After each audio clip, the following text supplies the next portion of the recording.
Feel the waves cut through me, hypnotized by the sounds I'm breathing in. Hold tight, chemicals collide. Hold tight, hold tight, hold tight. Dripping lights paint the skies, all because of you. Dripping lights paint the skies, only you can make me move. You can make me move. Can make me move. You can make me move. Can make me.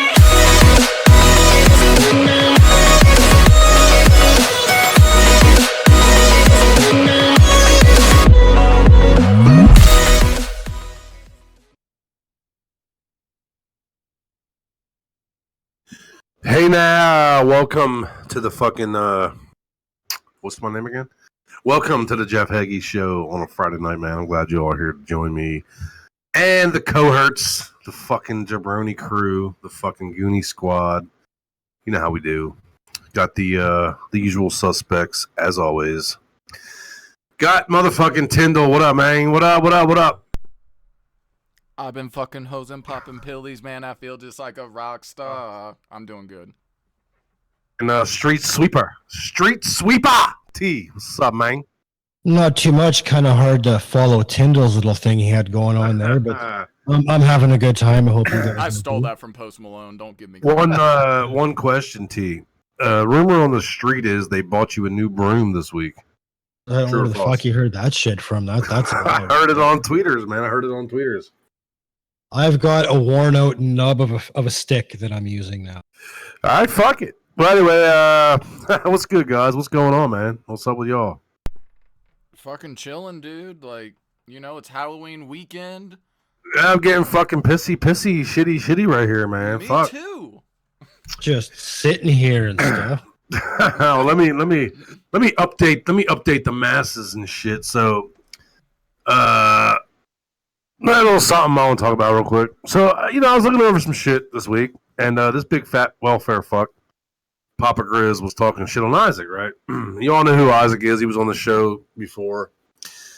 You all know who he is. Now, some of you might not know who Papa Jizz is. Now, Papa Jizz is this big fat, I mean fat, like a fat bastard. Like, dude looks like, get inside my belly. And Tindiil T, how long ago was it when he came at me? How long ago was that?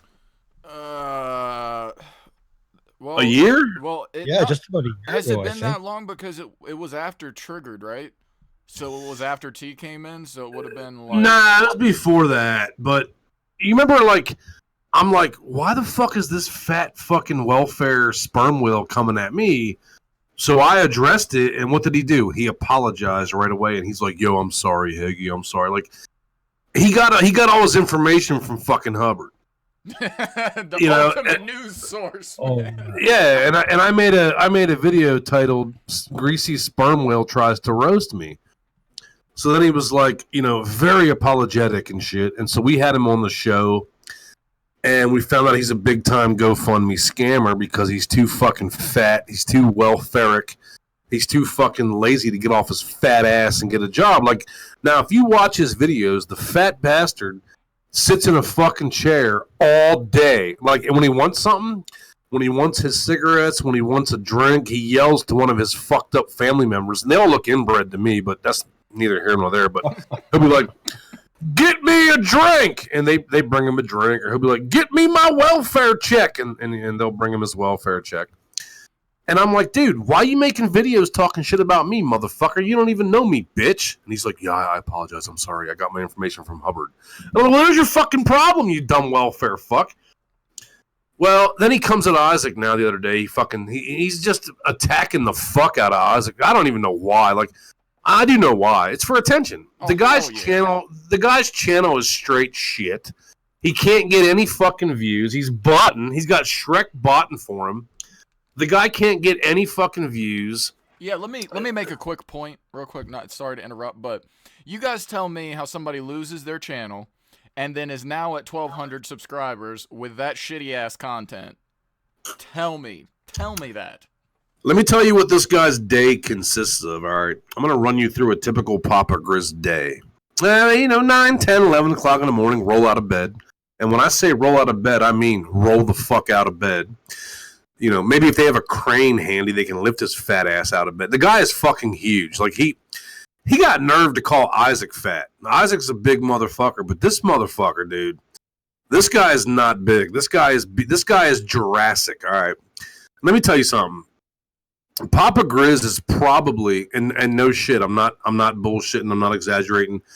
This motherfucker is probably 700 to 800 pounds. And he talks shit about people who are overweight. And he went after Isaac because the fat welfare. Oh, and by the way, the guy's on welfare. The guy's on disability. And the other day, I was peeping his live stream, and the dumb fucked up. He's like, these motherfuckers think I'm on welfare, but I'm not. I'm on SSI. And then his wife, big fat bitch, she comes in and she's like, wait a minute. You ain't on SSI. You're on disability. At what point did it become a disability to be lazy and fat? Like, that is just so fucking sad. And now he sends his fat ass, excuse me, he sends his fat ass walrus wife to work, and she works 40, 50 hours a week while he sits at home and live. What this guy's day consists of. He rolls his fat ass out of bed about noon, if we're lucky, noon. Probably puts about 9, 10 donuts down that fucking gullet. Yells at one of his fucking daughters to bring him something to drink. Bring me some milk, goddammit! And then he fucking live streams. That's what he does. And he tries to say that YouTube is his job. No, bro. Bro, I got 25,000 subscribers. You have 1,000, and half of them are fake bots. And I know what I make, and I know what you make. You get shit views. You don't make money off YouTube, bro. So anyway, today I'm like, well, let me invite fucking Isaac. Let me invite Big Welfare Papa Jizz. Why don't they talk to each other? Isaac, right away, instantly, Isaac's like, yo, hey, I'll come on, man. Hell yeah, I'll talk to that guy. Papa Jizz refuses. He just won't do it. He says that he'll only talk to Isaac privately. And I asked him why. And he said, because last time he came on our show, we backstabbed him. I don't know what he's talking about. We never backstabbed him. We tried to help the fat welfare fuck. We tried to push his GoFundMes until we found out that he was a fat, lazy, scamming welfare fuck. All right, you're going to do a GoFundMe because you don't want to get a job? And he's like, my furnace blew out and I need money. And I said, well, Grizz, where do you get all your money at for cigarettes? And that's when he fucking lost it. He's like, fuck you, Hagy, fuck you. I'm like, dude, I'm asking you a question, bro. Like, I'm not even hating. No, I'm being serious, dude. You got money for cigarettes. Why don't you use that money to fix your furnace and heat up your fucking house? Fuck you, Hagy, you piece of shit. What did I do? And y'all know the backlog to that. Like, he made a GoFundMe, and everybody reported it as being fake and a scam. And that's what we're going to do. Anytime he makes a GoFundMe, we're going to report it for being fake because he's a fucking scamming, lazy, fat piece of shit. I wonder, he claims... Are any, he claims he... Oh, go ahead. Are any of his kids underage? Like under 18? Who the fuck knows? They all look inbred to me, man. Here's my question. Wouldn't CPS not like the fact that he's smoking cigarettes while on an oxygen tank in his house with underage children? That's another good point you bring up, because he claims that Hubbard called CPS on him multiple times. Well, CPS needs to be involved. Dude, my man, you're on oxygen tanks smoking gritties in your house. Clearly, you didn't graduate high school. But I ain't the kind of motherfucker to be calling law on you and shit. I might call the mental institution if you need mental help. But I'm not the one to call the fucking law and all that bullshit. But I don't know, man. So anyway, that's what's going on with that. Isaac gladly accepted, and Papa fucking Welfare said no. He will only talk to Isaac privately, and I'll tell you why. Because he doesn't want any of us to hear the shit. What he wants to do is he wants to kiss Isaac's ass like he did to me and he doesn't want anybody to hear the shit. So, without any further ado, and with that being said, I'm gonna let me bring this motherfucker in. Isaac, what up, man? You there? Yeah, I'm here. All right, dude. I don't know if you just heard like what I was talking about, but Oh, I heard it. okay, well, that's pretty much sums it up, dude. Like this guy come out of nowhere about I don't know, a year and a half ago, and he was talking all this shit about me, right? So I made a video about the greasy sperm whale, and then he wanted to apologize. Now, did he talk to you privately at all? He's not gonna get the chance to. I mean, like, you know, like I told him. You know, like I told him, I was like, you had no problem running your mouth in public. You had no problem fucking lying in public and making these fucking baseless claims against me, so we can fucking handle this shit in public. We ain't gotta talk privately about shit. Why won't he come on here right now and just talk to you? Like, why does it have to be private? Because, like, just like you said, you know, he's gonna try to fucking kiss ass, and I know that's what he's gonna try to do, because that's his fucking MO. He did his shit with you. He did his shit with fucking Michael. You know, that's his fucking MO. He wants to try to get in private and, like, you know, kiss ass and end it, because right now his channel's dying. What do you mean dying? It was never growing. What the fuck you talking about? Bots don't count, Isaac. Bots do not count. But Isaac, here's the deal. I'm saying, dude, I thought him and Mike were cool. Like the way I interpreted things, I thought him and Mike were buddies. That's why I'm like, why is this motherfucker attacking me a year after me and Mike became buddies? I thought him and Mike were cool. I mean, am I wrong? Mike thought that too. Like Mike messaged me yesterday on iMessage, and he's like, "Yo, what the fuck is this, you know, dude's problem?" I was like, "What do you mean?" He's like, "He's talking shit," and Mike gave me the fucking laundry list of like all the shit he's done for him, and even shit he's done for him like behind the scenes that nobody knows about, like sending him money and shit. Yeah. And you know, Mike was like, "Yo, what the fuck is this dude's problem?" I was like, "Don't worry about it, because I'm about to bury him anyway, because I'm going live." So is it an attention thing? Because like I know the guy wants to be a big time YouTuber, and I know that he claims all the time that YouTube is his job, but the way I look at it, like when you have a job, you get paid to do that. Now the guy doesn't make jack shit off YouTube, and you know he made a video a week or two ago talking about fuck Pickle Boy, I'm not giving him his money back. So he pretty much exposed himself. Correct? Pretty much. I don't get it, man. Like he came at me out of the clear blue sky. Like he just came at me out of nowhere. The same, pretty much. Know who he was? No, that's what I'm saying, dude. Like a year and a half ago, he started doing all these live streams about me, and I'm like, who the fuck is this greasy sperm whale welfare fuck? So I made a video, and the guy live streams like nonstop. So I made a video about it called, you know, Greasy Sperm Whale Tries to Roast Me, which is still on my channel. And next thing I know, he's like sucking my dick, apologizing to me, and kissing my ass. I'm sorry, man. I'm like, all right, like what? All right, man, whatever. And then like, but now he's doing the same shit to you, and it's like, okay, so when he did this shit to me was with his old channel, and he gained a little bit of views out of it, a little bit of subscribers out of it. Now he's doing the fucking shit to you. So it's all for attention, correct? Obviously, because I had no idea. You know, like I said on my fucking live stream, when people start hitting me up on Twitter, like, "Yo, Papa Grizz is talking shit." Yeah, you were like, who? You were like, who? The fuck is Papa? I seen that. I was in your. Yo, check this out, man. I was in the goddamn drive-through at motherfucking Chick-fil-A. First motherfucking time I ever been to Chick-fil-A in my life, right? And you know, apparently their food's so fucking good. The line was so long. So I'm sitting in this drive-thru watching your live stream, and everybody in the chat is telling you this Papa Grizz shit, and I'm typing in there like, dude, nobody gives a fuck. Nobody cares about this nobody.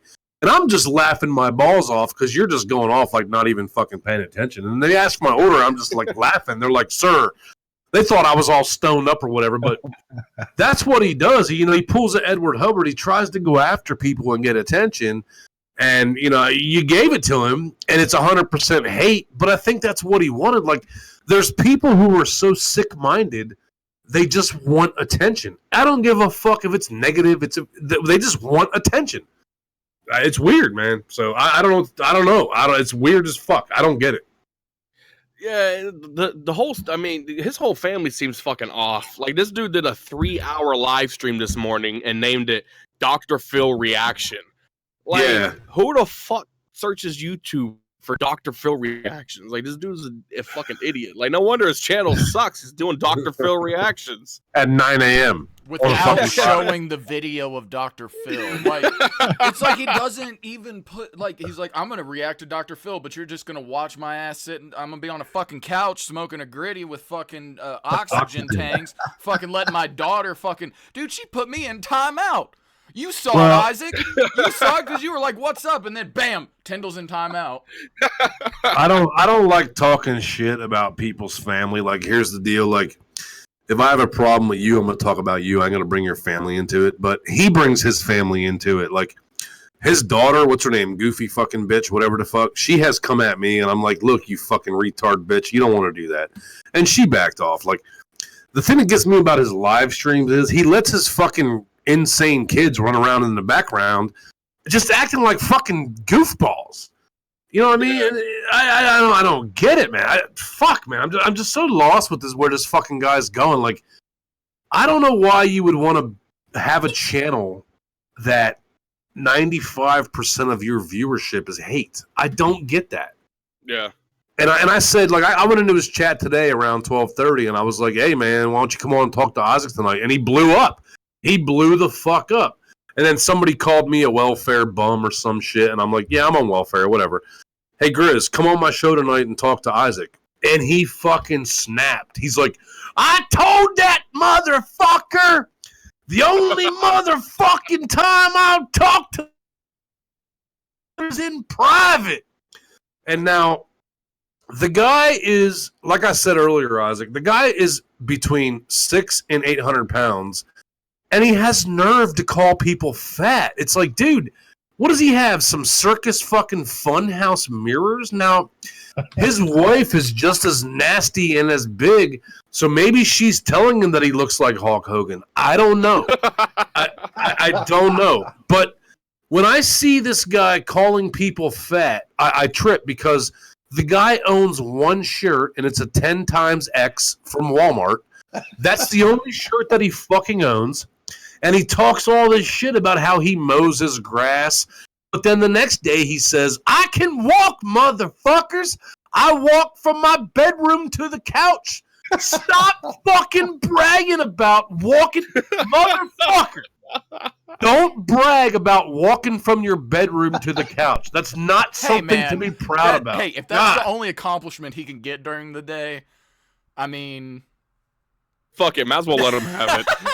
Dude. But isn't he the same guy who's sitting 5 feet from his fridge, but he can't go get his own soda out of the fridge? Yes. The fuck is he doing drinking soda? That chair that he sits in all day must be strong as fuck. Oh, dude, it's double reinforced, triple reinforced. It's reinforced concrete. He has like cinder blocks under the chair. Dude, he's sitting in a missile silo, bro. The funny thing I like is, whenever it's feeding time or he wants a snack, he yells. No, dude, honestly, he yells to one of his fucking kids, because I think his wife plants her fat ass on the bed and watches TV all day while he live streams. So he'll be like, I don't know his kid's name. I don't know. We'll just say one of his kids' name is Brenda. He'll be like, Brenda, soda. And next thing you know, her big fucking retard ass is in the screen with a soda. You know, then he goes right back to just talking about nothing. I just don't fucking get it, man. I don't get it. Like, I just don't get it. Fuck it. I don't get it. And I'm not even hammered up yet. Like, I'm a little buzzed. I'm a little tipsy. But I don't. Why would you come after somebody? When I went after McJuggernuggets for being a piece of shit, like, I knew that he ain't going to do shit because his entire fan base is all 5-year-olds. But when you go after, like, Isaac, like, his fan base is our age. So they're going to react. So why be stupid? You know what I mean? And that's what he's. I don't get that, man. And Isaac, and you said you never talked to him yet, right? You never talked to him? No. His daughter tweeted, like, trying to run her mouth. She got shut down within like fucking one tweet. But I mean, you know, this is one of those things where even if he does try to approach me and talk in private, like, we're not talking in private. Like, that's fucking blast that shit. Why you ran your fucking mouth in public? Why do you got to talk in private? Everything you said was public. Now you want to talk in private? And he even deleted his fucking video from last night. Like he did like a 4-hour live stream talking shit. And he brought in like everybody who hates Isaac. Like he brought them all into live stream. And obviously I fucking demolished him on my live stream yesterday. So fucking, all my subscribers and fucking guest mob and shit was ready. And they annihilated his stream to the point where he fucking just deleted that shit. So what did he bring in, like the 5 retards that like Charlie? Yeah, no, he brought in there was Tina was in there. I think fucking Flock on Charlie's nuts stopped by for a second. So a bunch of who's. I saw fucking Tina in there, and she's like, I didn't get to say anything because I got put in timeout before I could reply. But she's like, oh, they all talk shit and never show up to anybody's house. I was like, bitch, you better go look at my channel. Yeah, I know, that's the thing too. That's the thing, like, dude, you better go look at my channel before you start saying nobody shows up at anybody's house. The last thing I would do when I know that there's a motherfucker that will knock on my door, I'm probably not gonna talk shit about him. But that's what Grizz is doing. He's like, Isaac, come to my house, motherfucker. I'll get up out of my chair and kick your ass. No, here's the thing. In the same fucking sentence that he said that shit, he fucking said the minute I step foot on his property, he's calling the cops. I heard that. And that made me, I laughed my ass off. I'm like, wait a minute, my man. You just said you're going to beat his ass, but now you're saying the minute he comes on your property. Oh, my God, dude. Idiot. This is too fucking funny, dude, because, and I'll tell you why, Isaac. Earlier, me and you were bullshitting in the DMs, and I was like, yo, can you come on tonight and debate Papa Grizz? And you're like, hell yeah, I'll be there in a heartbeat. And I'm like, all right, cool. Dude, I honestly don't think that he has the fucking strength to check his Twitter, because he was talking shit saying you don't talk to any of your fans, and you showed that thing. What does his Twitter consist of? I'm doing a live stream. Which automatically comes from YouTube. Yeah. So go look at his Twitter, and anytime he goes live, it tweets it out automatically. Mine does the same thing. But that is what his entire Twitter is. I started a live stream. That's it. That's his entire fucking Twitter. Now, if you were passing out some fucking food coupons on that motherfucker, it would be different. But that's his entire fucking Twitter is, I started a live stream. So fuck him, man. Goddamn welfare fucking. The guy looks like a goddamn greasy fucking sperm whale. And that's what I called him a year and a half ago when he came at me. And all he wanted to do was talk privately and suck my ass. And that's what he wants to do to you now, Isaac. And I don't fucking get it, man. The guy can't get no fucking viewers. The guy can't get no fucking subs. The guy can't get shit. So he wants to fucking attack people, and then when they respond, he wants to talk privately, kiss your fucking ass, so you leave him alone. So now all the motherfuckers that go over there to be like, yo, fuck you, they're still going to come watch. He's a fucking weirdo, man. God damn.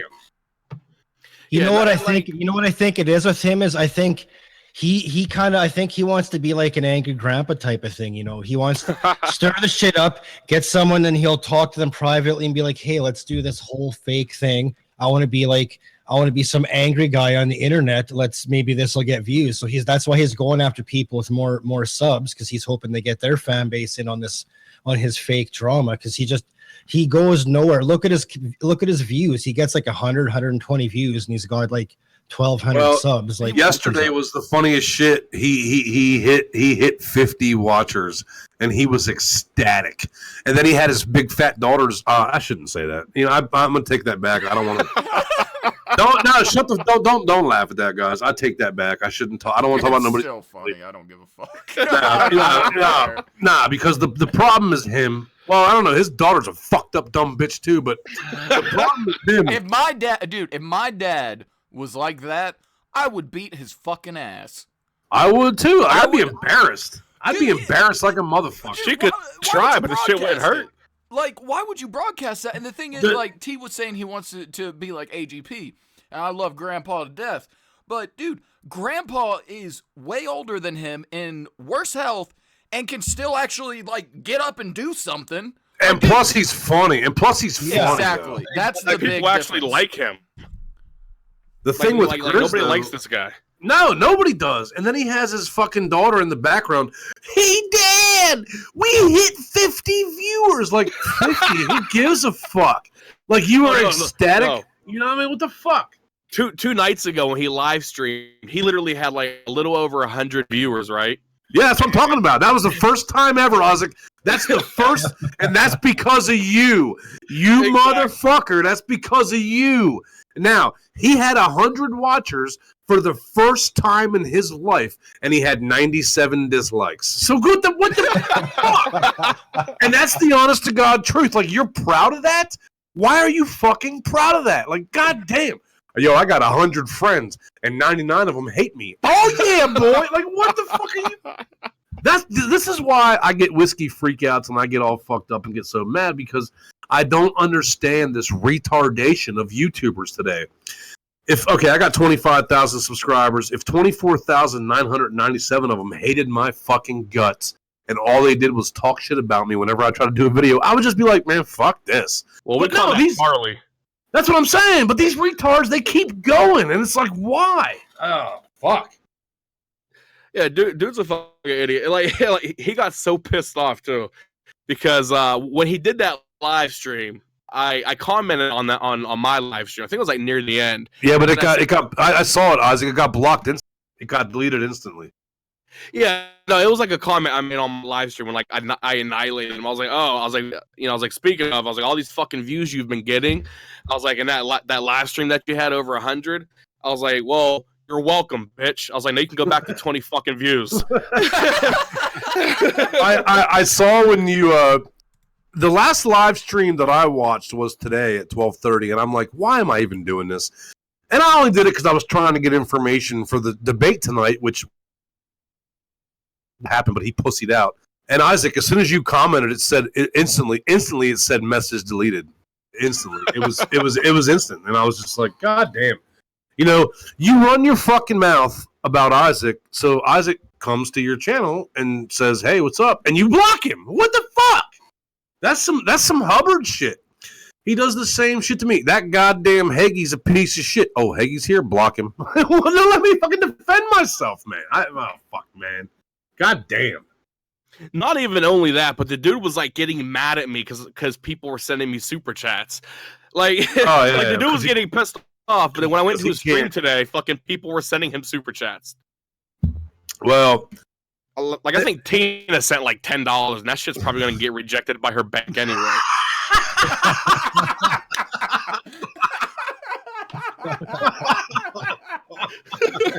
Yeah. Oh fuck! It's gonna fucking say -10. God damn, Isaac. It's gonna fucking say. Oh fuck! She's looking at least $35 in fees at this point. It's gonna be like yo, Grizz, you owe us money, motherfucker. Oh, that's too fucking funny, but it's fucking true. That's the thing. Yeah, that's the thing. It's true. Yeah, it's a fucking thing. Like, we get super chats too, you know. And the thing with us though, like Isaac, like you know, us, the Jeff Hagy show, like we don't ask for fucking money. Like people want to donate it, that's fucking cool. We don't fucking ask for, but these motherfuckers, they see that shit like, well, goddamn, this motherfucker's live. People are getting money. We don't ask for it though. They want to see more shows, so it's like, hey, here's $20 to help out. Hey, here's $50 to help out. But yeah, for it's like a tip jar, pretty much, you know. Yeah, but for Grizz, they be like trying to take money, like motherfucker, you pay me for listening, and then he gets mad about the shit. Yo, that shit was fucked up. Tina gave $10. He says it's gonna be rejected by the fucking bank. Dude, that's so fucked up. He was happy as hell when he did it too, and like he even tried to throw a shot at me. He's like, yeah, thanks for that $10 super chat. He goes, oh damn, I sound like a certain somebody. Like, yeah, well, if you were sounding like me, you'd be announcing a lot more.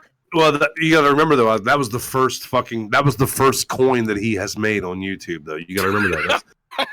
That's the first time. Fucking this is like, because you know he's on his third channel now. Are you serious? You know, oh yeah, what is this Tindiil T? Is it second or third channel? It's at least the second, because I don't remember why his first one got shut down. He deleted it. Oh, he did? Because he was getting so much when he come at us, he was getting so much hate about the fake scamming. Remember he was doing all them fake GoFundMe's to pay his to pay the bill for what was the bill for? Goddamn, the furnace. the furnace, yeah, air conditioner or something. yeah. He was getting so much hate over that he deleted his fucking channel and he quit YouTube. Do you remember? He pulled an Uncle Larry. Do you remember? And then go ahead. Do you remember the photo op with all of his daughters with the blankets on them and shit? Yeah, that's what I'm saying. We're cold. We're cold. we- Please give me money. Oh, these blankets aren't enough. And like I was saying to you guys before we went live with Isaac, we were cool about it, and we were like, "Yo, let's help this guy out."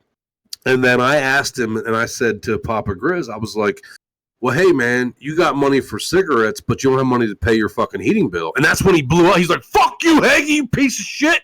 And I'm like, "No, I'm just asking you a question, bro. Like, maybe put down the fucking gritties, dude. Fuck you. That comes out of a different, He's like, I've got my fat ass woman to go to work for that. So I guess his woman goes to work to buy his gravy, biscuits, and cigarettes, and then the GoFundMe was to pay for his fucking heating bill or whatever. Well, I remember too. Weren't you gonna give him a big donation? But you asked. Yeah, to see, no, you I asked to did. see proof. I did.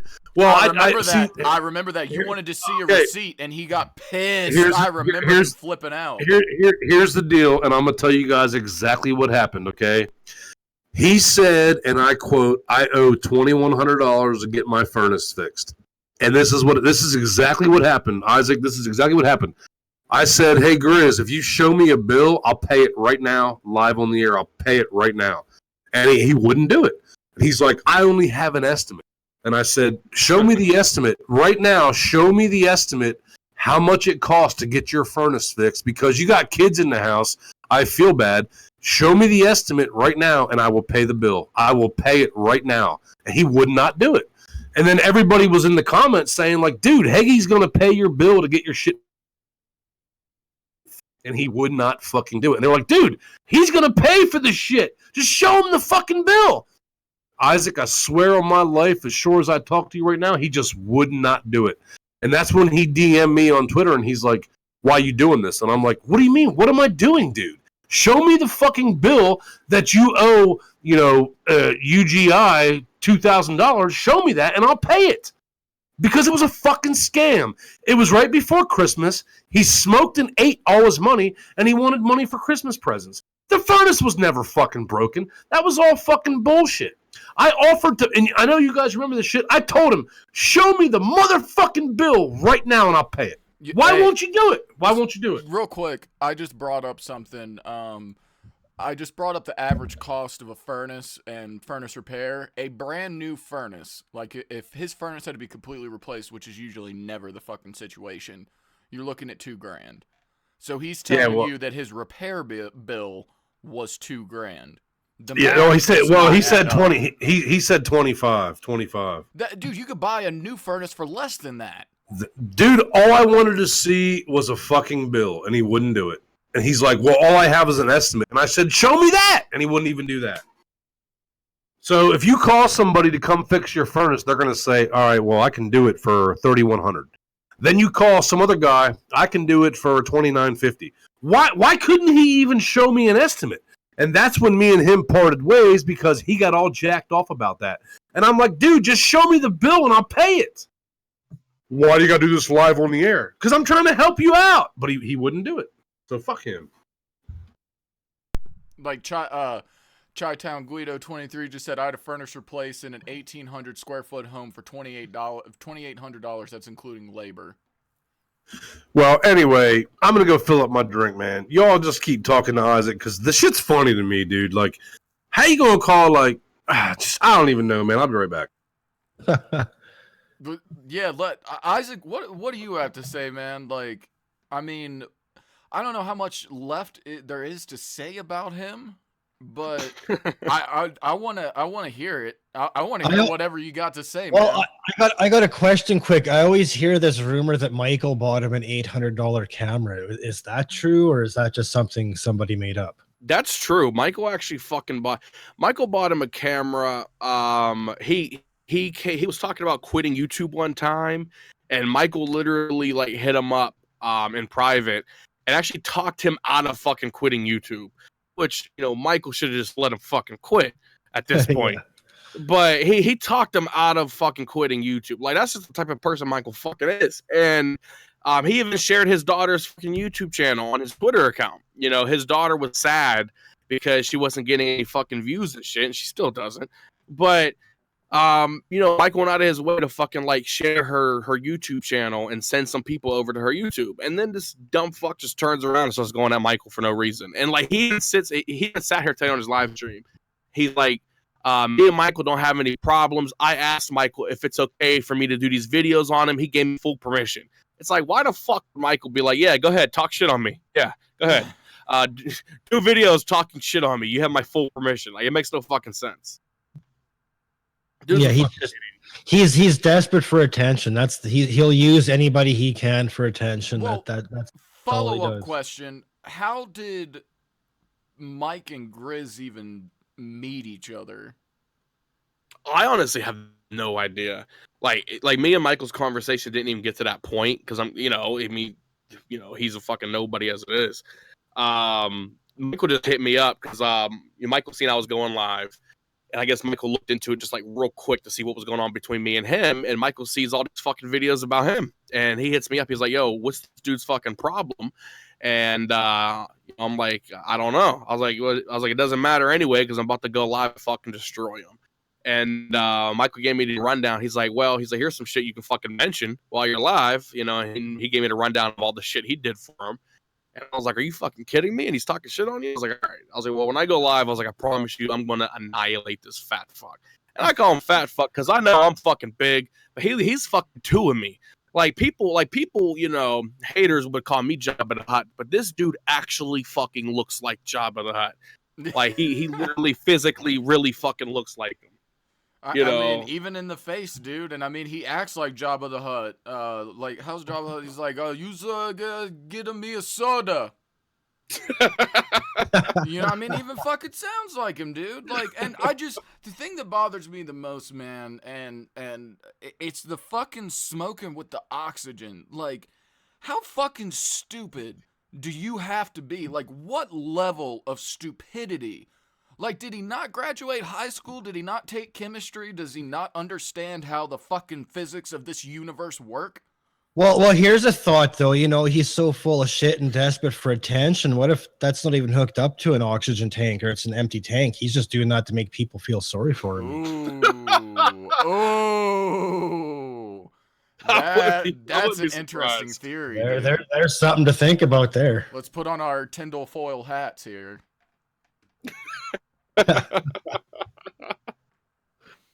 Oh shit! I wouldn't be fucking surprised. I wouldn't be. I didn't think of it till just now, but knowing him, that I wouldn't be surprised. Like the dude talks about fighting people and shit, but he's on fucking oxygen. Like he's on oxygen, and he's like, I can't. He's like, I can get up and walk from my chair to my bed, and I'm winded. Well, then he brags about it too. Then he brags about it. I can walk from my couch to the bed, but I almost fell down. He gets out of breath just talking about it, though. That's the thing, and he's going to talk about fighting Well, people. and the thing that he talks shit about is like, well, Isaac only met Michael once. Well, you know what? Sometimes people build relationships over the internet, and that's just how it works out. Like, dude, I never met Tindiil in my life.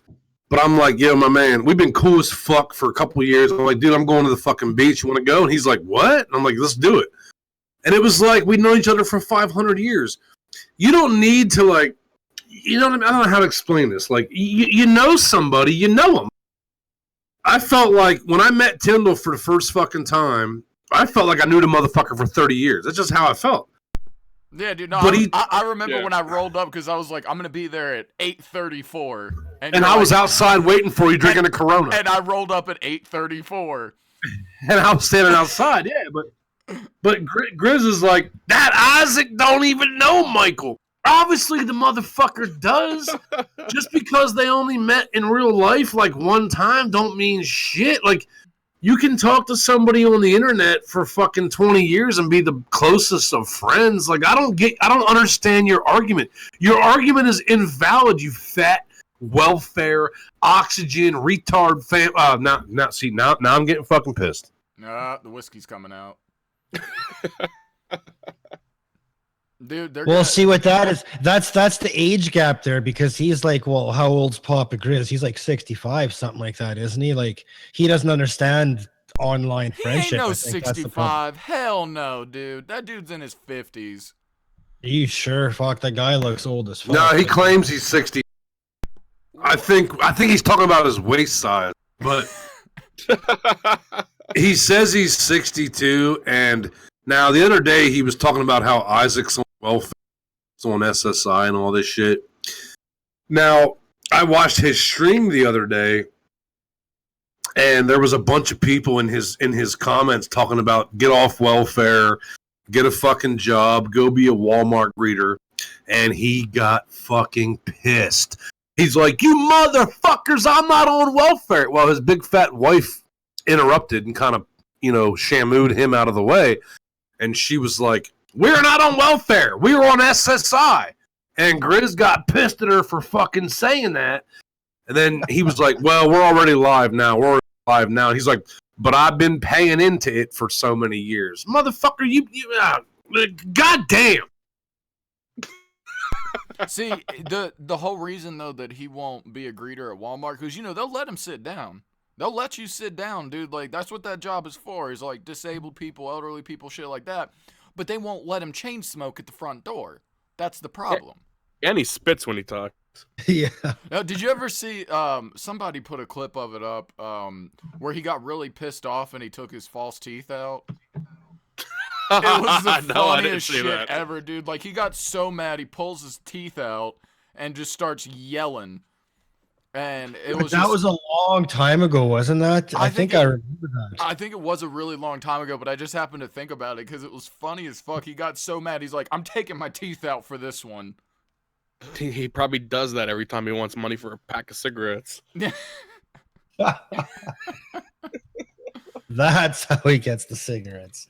These fucking people, man, like, I'll never fucking understand, dude. Like, I don't get it. I don't fucking get it, dude. Like, it's somebody who has a life and a job and shit. That's what I've been saying, man. Like, I just don't get it. Like, if you wanna build something out of YouTube, okay, first of all, the money there, like to live a life and support a family, the money is not just there unless you're huge.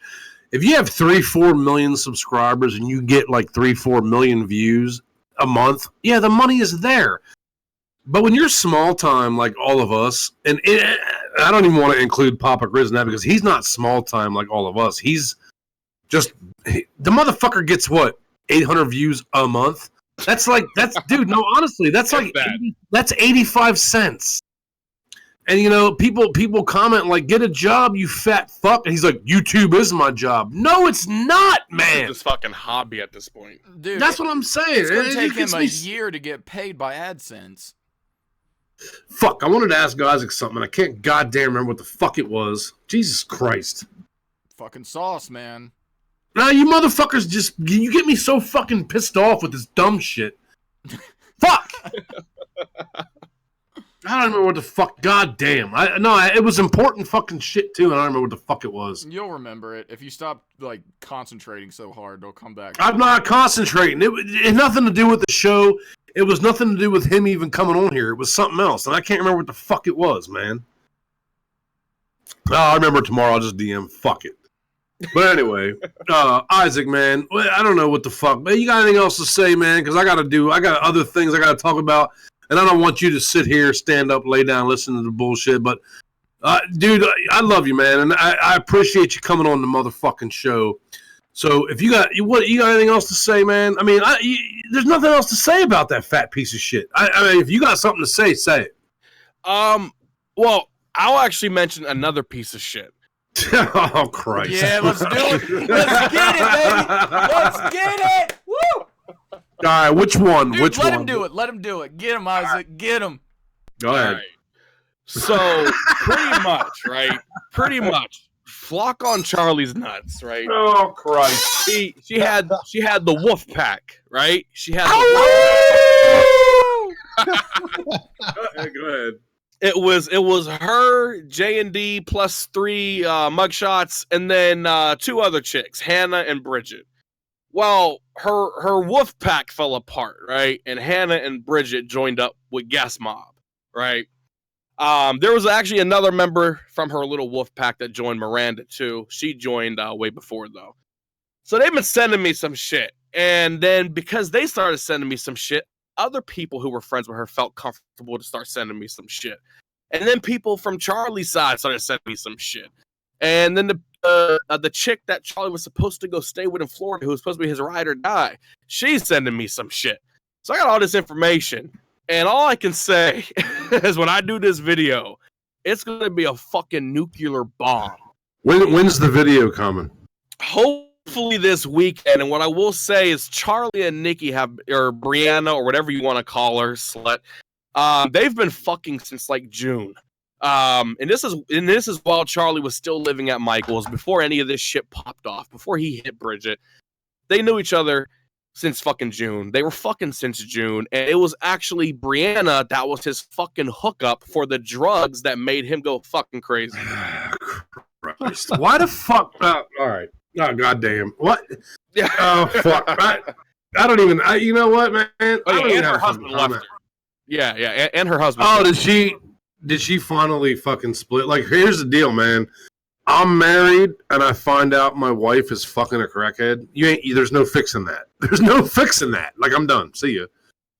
That shit had me tripped out when all this shit came out. I'm like, yo, this bitch is married? Yeah, apparently. And then, like, Charlie is fucking this bitch in my man's house, and he's like, yo, we're gonna work this out. What the fuck are you gonna work out, man? Your fucking bitch is fucking some junky 2-bit crackhead that's staying up in your house. What the fuck is wrong? Hashtag cuck. Hashtag cuck. Maybe that's what they're into. I'll send you the pictures. Hold on. I'm gonna send you like a couple pictures real Yo, quick. Isaac, if you on Twitter. send me shit, I can put it up on the stream. Yeah, send it to Tindiil, All not right. me. Maybe All right, that's hold what her and her husband are into. Maybe he likes to sit there and watch. That's Do you say sit there? Sit there, stand up, lay down? sit there, stand up, left and right and stuff. All right, I just send it to Tindiil and Hagy. All right. And hell, they had him getting money for Michael to pay for all their drugs. So that's all it takes. Well, for I them. think that's what pissed Mike off the most, because Mike's like, after all the shit you did to your own family, I still send you money, and what do you do with it? You buy fucking drugs. God Exactly. damn. And and that's why Charlie has the supporters that he has. Hubbard, Shrek, the whole loser crew, they just love him. It's like, well, why wouldn't they? Fuck, man. Yeah, his fan base is like literally like single mothers 35 and over Crackheads. and fucking retards. Like that's literally it. Well, that's what I'm saying. It's like, it's pretty easy to control a bunch of retards. It's really fucking easy. I mean, goddamn. Fuck it. What are you going to do, though? Like, that's why, what? I'm going to make some more Charlie Chill videos. Hey, whatever, man. This shit's fun to me. Everyone's begging me to make more. Well, I'm going to do that. I might do one tonight after I get all liquored up and done with you guys. I might do a fucking Charlie checking in. Everybody wants it. Fuck it. I'll make fun of that fucking idiot. Oh, hold on. Well, now he has a girlfriend. I'll put this shit up on the stream real quick. Hold on. Oh, this is just gross. God, fuck you, Isaac. Ah! What have we got There going it is, here? guys. There it is. Oh, it's just so gross, dude. Like, Now, wait a minute now. That's the bitch that's fucking married? Well, not only that, but if you look at the other picture, right? Oh, man. Oh, wait. Oh, there's a second one. Yeah, the fucking screenshot of his YouTube channel. The screenshot of his YouTube that I took. Okay. He has purple hair in that one, right? Yeah.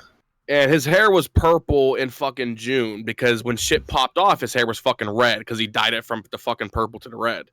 Yep. And in the picture where he's laying up with fucking Brianna, his hair's fucking purple, right?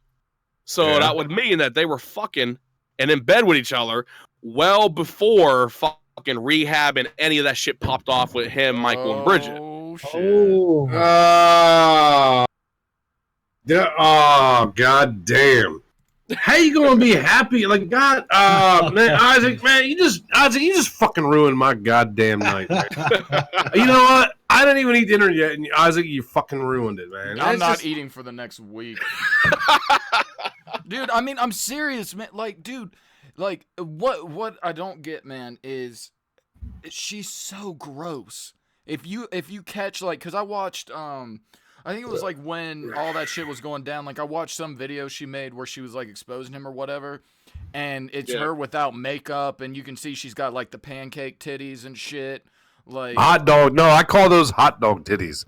Titties look like yeah, but titties look like a hot dog, Nah, dude, son. those are two fried eggs hanging off a nail. Nah, dude, those are fried egg titties, man. Like, I mean, you could probably shape them into like a fucking sausage shape or something like that, but Hot dog titties. Hot dog. But still, when you're as big as Kurt Cobain, you know, you'd figure you Well, could get yeah. like supermodels and shit like that. Well, at least- now he's online dating. Oh Christ! Fucking Isaac! Goddamn you, motherfucker! Oh, the funny part too is like her whole story this entire time was like, yeah, I didn't know he was a YouTuber. I just seen he was on my Facebook and needed help and needed rehab, and I contacted him. It's like, no, bitch, you've been fucking him since June. Well, So- he ain't. Let's get one thing straight. He ain't no YouTuber, Isaac. If Isaac, let's say you have 5 subscribers, and then a guy with 5 million subscribers tells somebody to subscribe to you. That don't make you a fucking YouTuber. That motherfucker ain't no YouTuber. Build your fucking channel up like we all did, man. Build that motherfucker up from zero, you motherfucker. Ain't nobody ever fucking tell everybody to subscribe to me. Ain't nobody ever tell everybody to subscribe to you. We all did that fucking shit on our goddamn own. Mike fucking told everybody to subscribe to that crackhead. and he Now was in fucking vlogs daily too. Like Charlie was in Michael's vlogs daily, so Yeah, that's like like that's the only reason his channel. Well, that's got what as fucking high as pisses it me is. That's what fucking pisses me off. I'm choking on my whiskey. You can have 5 million subscribers like McJuggernuggets, like Michael, and you can tell your fucking audience Joe crackhead, and they're gonna fucking do it. That is not a fucking YouTuber. A YouTuber is a motherfucker who starts a goddamn channel and builds the shit up by themselves. Look at all the motherfuckers that Jesse's fake ass bitch ass told everyone to subscribe to. How they doing now? Larry Lounge done quit. McCain's Farm done fucking quit. Cause y'all are fucking fugazi motherfuckers. And that's what Charlie is. Nobody knew who the fuck Charlie was. And if it wasn't for his fucking brother, he would still have 13 subscribers. True or false, Isaac? True or false? He would have fucking nothing, dude. Exactly. It would If have it wasn't for his fucking brother, he wouldn't have jack shit. Well, yeah, who It's like- the fuck would want to watch that shit? I got 75,000 subscribers. Yeah, and 73,000 of them hate your fucking ass. You fucking junkie I'm gonna fuck. sit here and eat a bag of chips, you know, because that's what I do. Great, Like, yeah. great continence. Great continence. Yeah, mother. I mean, see, that's the thing. If you're gonna be on YouTube, you've got to either be funny, entertaining, or you got to like teach people how to do shit. You got to do something. Do like, something, educational. man. Do something. You His can't. shit was handed. His shit was handed to him, and he fucked it up. He had 110,000 subscribers, and he's too fucking stupid to realize what was handed to him. He's a fucking junkie. He's always gonna be a fucking junkie. Fuck him. He The could've- shit was fucking handed to him. Fuck his ass. I'll fuck his ass. I'll bend that motherfucker over. I'll fuck his ass and make him fucking humble. Fuck that motherfucker. You didn't deserve none of the fucking shit you had. You had 110,000 fucking subscribers, and then you want to talk shit about, I know what Kurt Cobain felt like. No, Kurt Cobain earned his fucking fan base. Kurt Cobain dropped 3 fucking albums and earned his fucking fan base. You didn't do jack shit. You He ate a dropped bag. acid. That's what You he ate did. a bag. You ate a bag of hot fucking pretzels, and Michael fucking Green told everybody to subscribe. You motherfucker! God.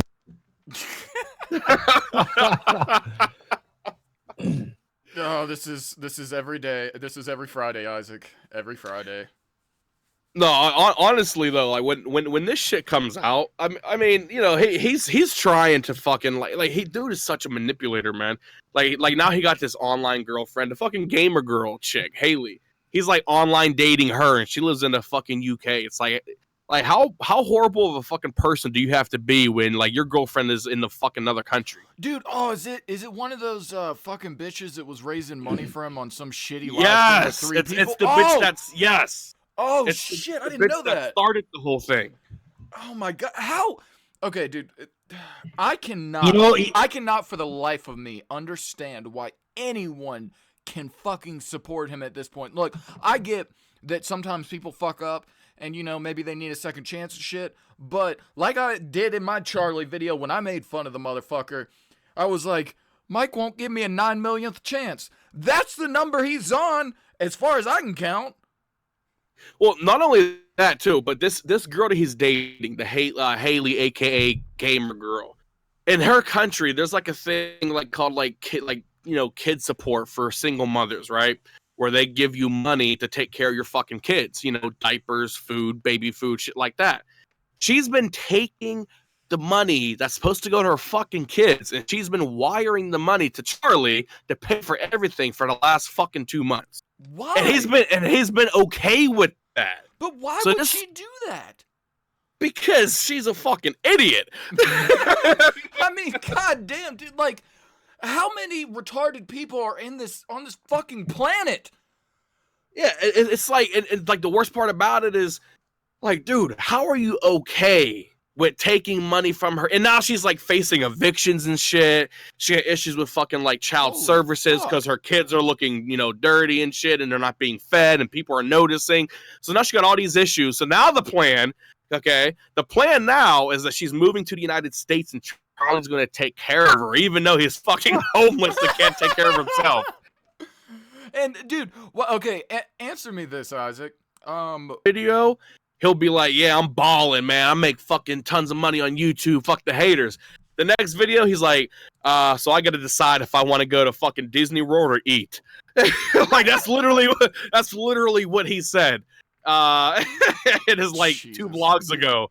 He's like standing at the grocery store. He's like, you know, guys, I don't know if Universal Studios is gonna happen, man. I got to decide. You know, do I want to go to Universal Studios? Or do I want to eat? It's like if you got to decide that shit, obviously you ain't fucking making shit on fucking YouTube, because Universal Studios can't be more than like $100. You know, for a ticket and some fucking have some fun. It can't be that much. You know what I mean? Because you're local, you can walk there.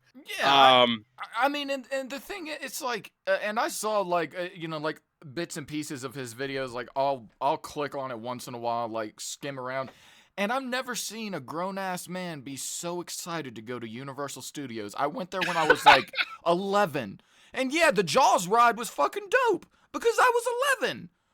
He's older than me, dude. See, the thing is, too, though, he can sit there and get 10, 20,000 views on his videos, but it don't matter. It's not views, it's view time and those ads. And if everyone's watching his video for 2 or 3 seconds just to hit the dislike and then leave, he's not making money off of that.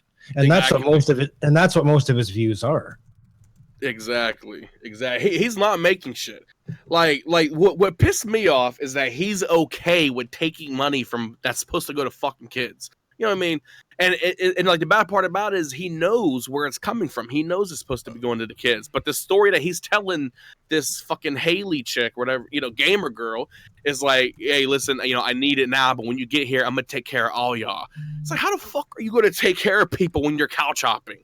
You know what I mean? Like now you're just gonna bring her away from her family, you know, like away from where she grew up all her life, from another fucking country to the United States. And she's gonna wind up on the fucking streets right with you, and then like, you know what's gonna happen with the fucking kids? You know what I mean? I mean, does she think he's gonna like blow up or something? Like, I mean, his chance of doing anything on YouTube is gone. I mean, he hasn't gained a sub in months.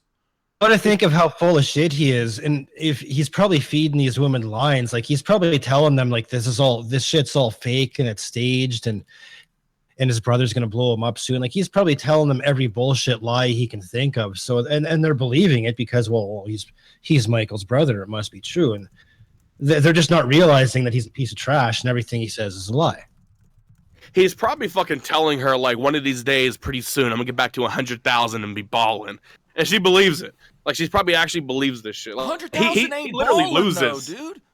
100,000 Exactly. is not ball, dude. Okay, if you're Mike and you've got like 8 million subs between your channels and shit. Okay, yeah, you're balling, dude. I'll give it to you. You're balling. But dude, 100K, you get a little fucking silver button and a fucking frame. Yeah, I'm sorry. 100,000 subs on YouTube is like the equivalent to minimum wage. It's making money, but it's not. You're not balling. Oh, and on top of that, he lied in his video about talking to his daughter, right? He even went as far as going to the store, crying in the middle of the store while he's picking out a birthday card, right? Yeah. So me being a decent human being, I was like, all right, well, if he's actually doing this shit and he's actually talking to his daughter and trying to be a good father, I'm gonna lay off. So I hit up his family and I'm like, yo, did he actually talk to his daughter? And they were like, well, I'll get back to you. I'll see. They get back to me. They're like, no, he hasn't talked to her in years. I was like, are you fucking serious? I was like, so he's lying. And then I start putting two and two together. And it's like, no, he's fucking trying to manipulate his fan base and make them think he's talking to his daughter. So the people who are actually right now disliking his videos and commenting are going to be like, oh, you know what? He's doing a lot better. So I'm going to start liking his shit again. So, but once I do this video and I have clips, I mean, some clips I can't even put on the YouTube video because they're like X-rated. Jeez. So, oh God, you had to look at that? How do you eat? Yeah. How the fuck do you eat, dude? Like, ugh. Yeah, unfortunately. Oh, I God, gotta, dude. Oh, have you seen Charlie's dick? Just all right. For everybody in the audience, everybody wants to know, Isaac, have you seen Charlie Green, aka Charlie Chill's penis? if the video was named like Charlie's dick, I probably would have the answer no. But the shit was named like Video 01823. So when I open up the video, it's literally a video of him stroking his shit with and I'm not even lying, it's fucking 2 fingers. He's stroking it with 2 fingers. He's doing the I just hit puberty wank. Oh my God, dude. My hand's too big for my dick. and the shit is like curved like a fucking candy cane. Oh my God. Small dick plus hook dick, man. No wonder he's mad at the world. And the funniest shit about it is when he was doing it, he was phone sexing this chick. And he's talking so much shit in the video. He's like, oh, I'm going to tear up that pussy. I'm going to tear up that pussy. He's like, yeah, you like that? And you could tell she's not really feeling it, but she's like playing along. She's like, oh my gosh, yeah.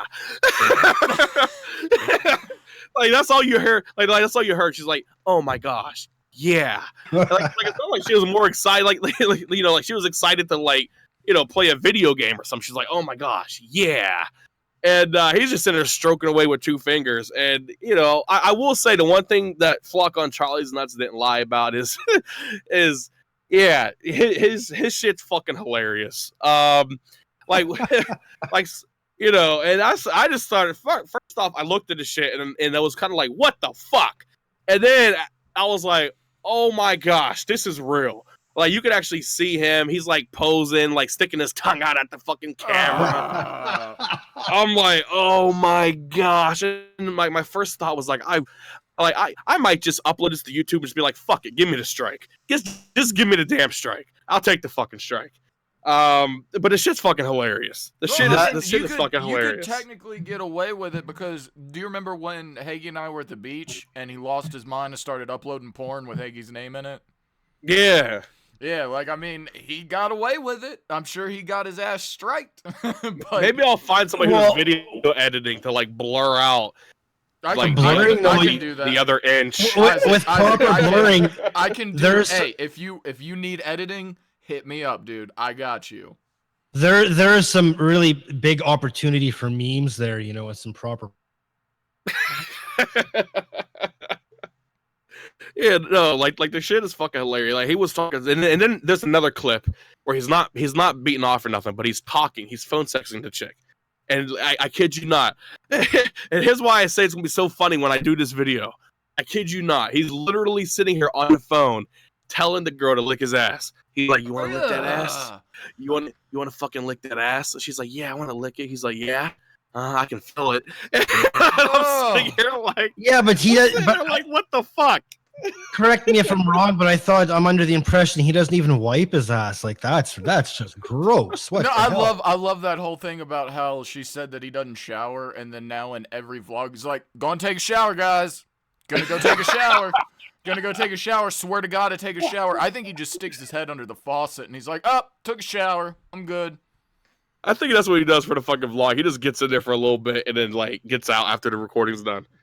I mean, Yeah, apparently Charlie likes his ass licked. So, well, I mean, but at that point, if you like your ass licked, I mean, at what point it sounds like he wants something in his ass. prison has really affected him.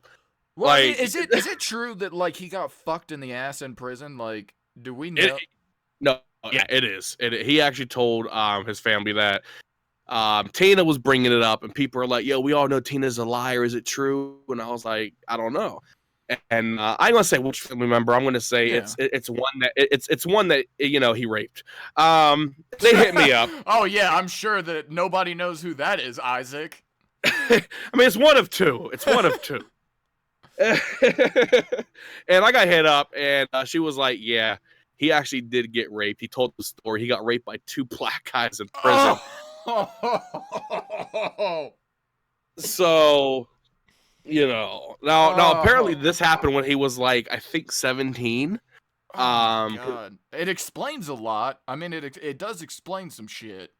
It explains his issue of holding his bile. That's what it explains. His asshole's probably just gaping and flopping in the wind. Jesus fuck, dude. I mean, like, see, I mean, I presume that he's been fucked up his entire life, but I'm sure that prison made it worse. Oh yeah. And but the thing that I don't understand is like, did he just really not understand what Mike was giving him? Well, no. I mean, because what happened is, and this is after all people start sending me all the information. And I hate to be the one to fucking say this because everybody knows how much I hate this motherfucker. You know what I mean? I really do. I hate this motherfucker. Yeah. But it was Brianna's fault from the beginning. Like, he actually was trying to get on a good path at Michael's. He was trying to stay sober. And then he fucking, met her. And shit just was a downward spiral. Like, once I looked over all the, the screenshots and convo screenshots and videos and matched everything up, it's like, yeah, so she lied. She was fucking with Charlie back in June and maybe even fucking before that in May, Well, she lives in And, South Carolina too, right? Exactly. Okay. Exactly. And she was the one that was supplying the drugs to him while he was at her house. She had, the dealer in her phone and shit.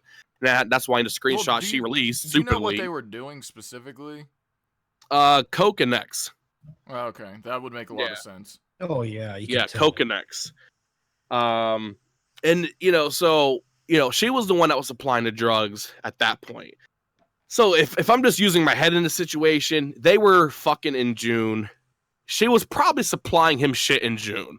And if anybody was watching his vlogs, like I was watching his vlogs, because me and him were cool.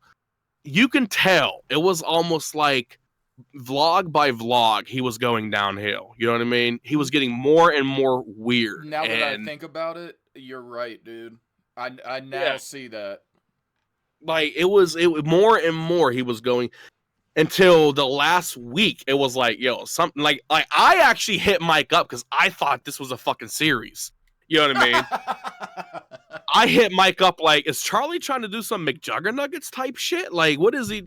Because he had the red hair. He's talking about demons and the Ouija board and acting weird. And Mike was like, no, I don't know what the fuck is going on with him right now, dude. And now I'm piecing everything together. Like I even hit up Mike and showed Mike everything, and Mike just he responded. He's like, holy shit. He's like, dude. He's like, I'm fucking blown away. He's like, how the fuck did you find out all this? I was like, dude, people been sending me shit. I just been putting the puzzle pieces together. So as much as I hate this motherfucker, Brianna was like pretty much the beginning of the end for Charlie. Like I honestly think if she didn't didn't get involved with Charlie, he probably would still be at Mike's, and he probably would still have his fucking channel, maybe even at even more subscribers, maybe 150,000 or 200,000. Well, it But she, it makes a lot of sense, man, because like if he was doing a bunch of coke, that explains why, like, you know, when he saw Hagy's old videos, you know, busting on Mike and shit, that he got all fucking pissed off about it because he's all jacked up on coke. exactly, You know, exactly. So really, the pieces really do fall together, and then, you know, when we were at the beach is when he had that complete, you know, meltdown, and you know, he see, and the thing is, it's like, you know, Mike said he was on LSD or whatever, but I really see it as being more of, I really think somebody gave him a research chemical and said it was LSD. I mean, dude, that shit happens. It does happen. I've read about it on the internet, man. People order shit online. It's really close to LSD, but not quite. And that's my theory about it, because I mean, normally if somebody has a bad acid trip, they think they're a glass of orange juice about to spill.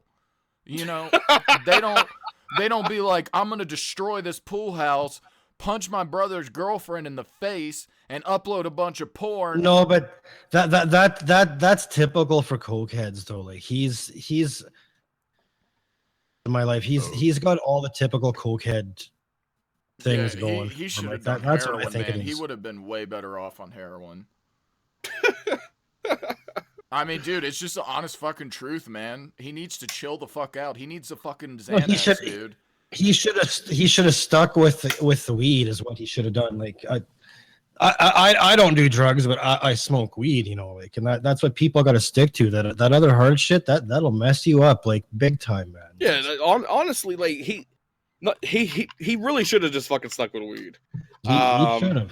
You know, because the weed was at least fucking like, because you know, like I've always said, Charlie's a fucked up person when he's sober. You know what I mean? Like when he's sober, he's still fucked up. But at least you know, like between the weed and him having the outlet of using YouTube and being around fucking family 24/7 at Michael's, that shit was helping. You know what I mean? But wasn't But he one thing- still drinking? Like, wasn't that like a big problem with him? Is like when he gets drunk, he gets violent. No. He started sneaking the drinks at Angry Grandpa's. And once they fucking found out and that shit hit the fan, that's when Michael, because Angry Grandpa wanted him out the house. And Michael, being too damn nice, was like, you know, I'm going to give you one last chance. You can live in our pool house and I'll be, you know, literally, you know, like, 12 feet away. And I can keep an eye on you and, you know, you can still have your own place, do your own thing. But at least, you know, I'll know what's going on my property and you can get better. So that worked for a good bit. You know what I mean? That was working. And he actually was trying to stay sober. He was really trying. And then, you know, he got in contact with fucking, you know, Flock on Nuts. And she started becoming his supplier. Because one of the things I even mentioned, or I heard her mention, I should say, and I had that clip that I'm going to include in my video. Something that caught me off guard was, and I don't think she even realized she said it, but when she was talking, she was like, yeah, you know, my husband has been trying to stay clean recently. You know, he's like, you know, 2 months clean.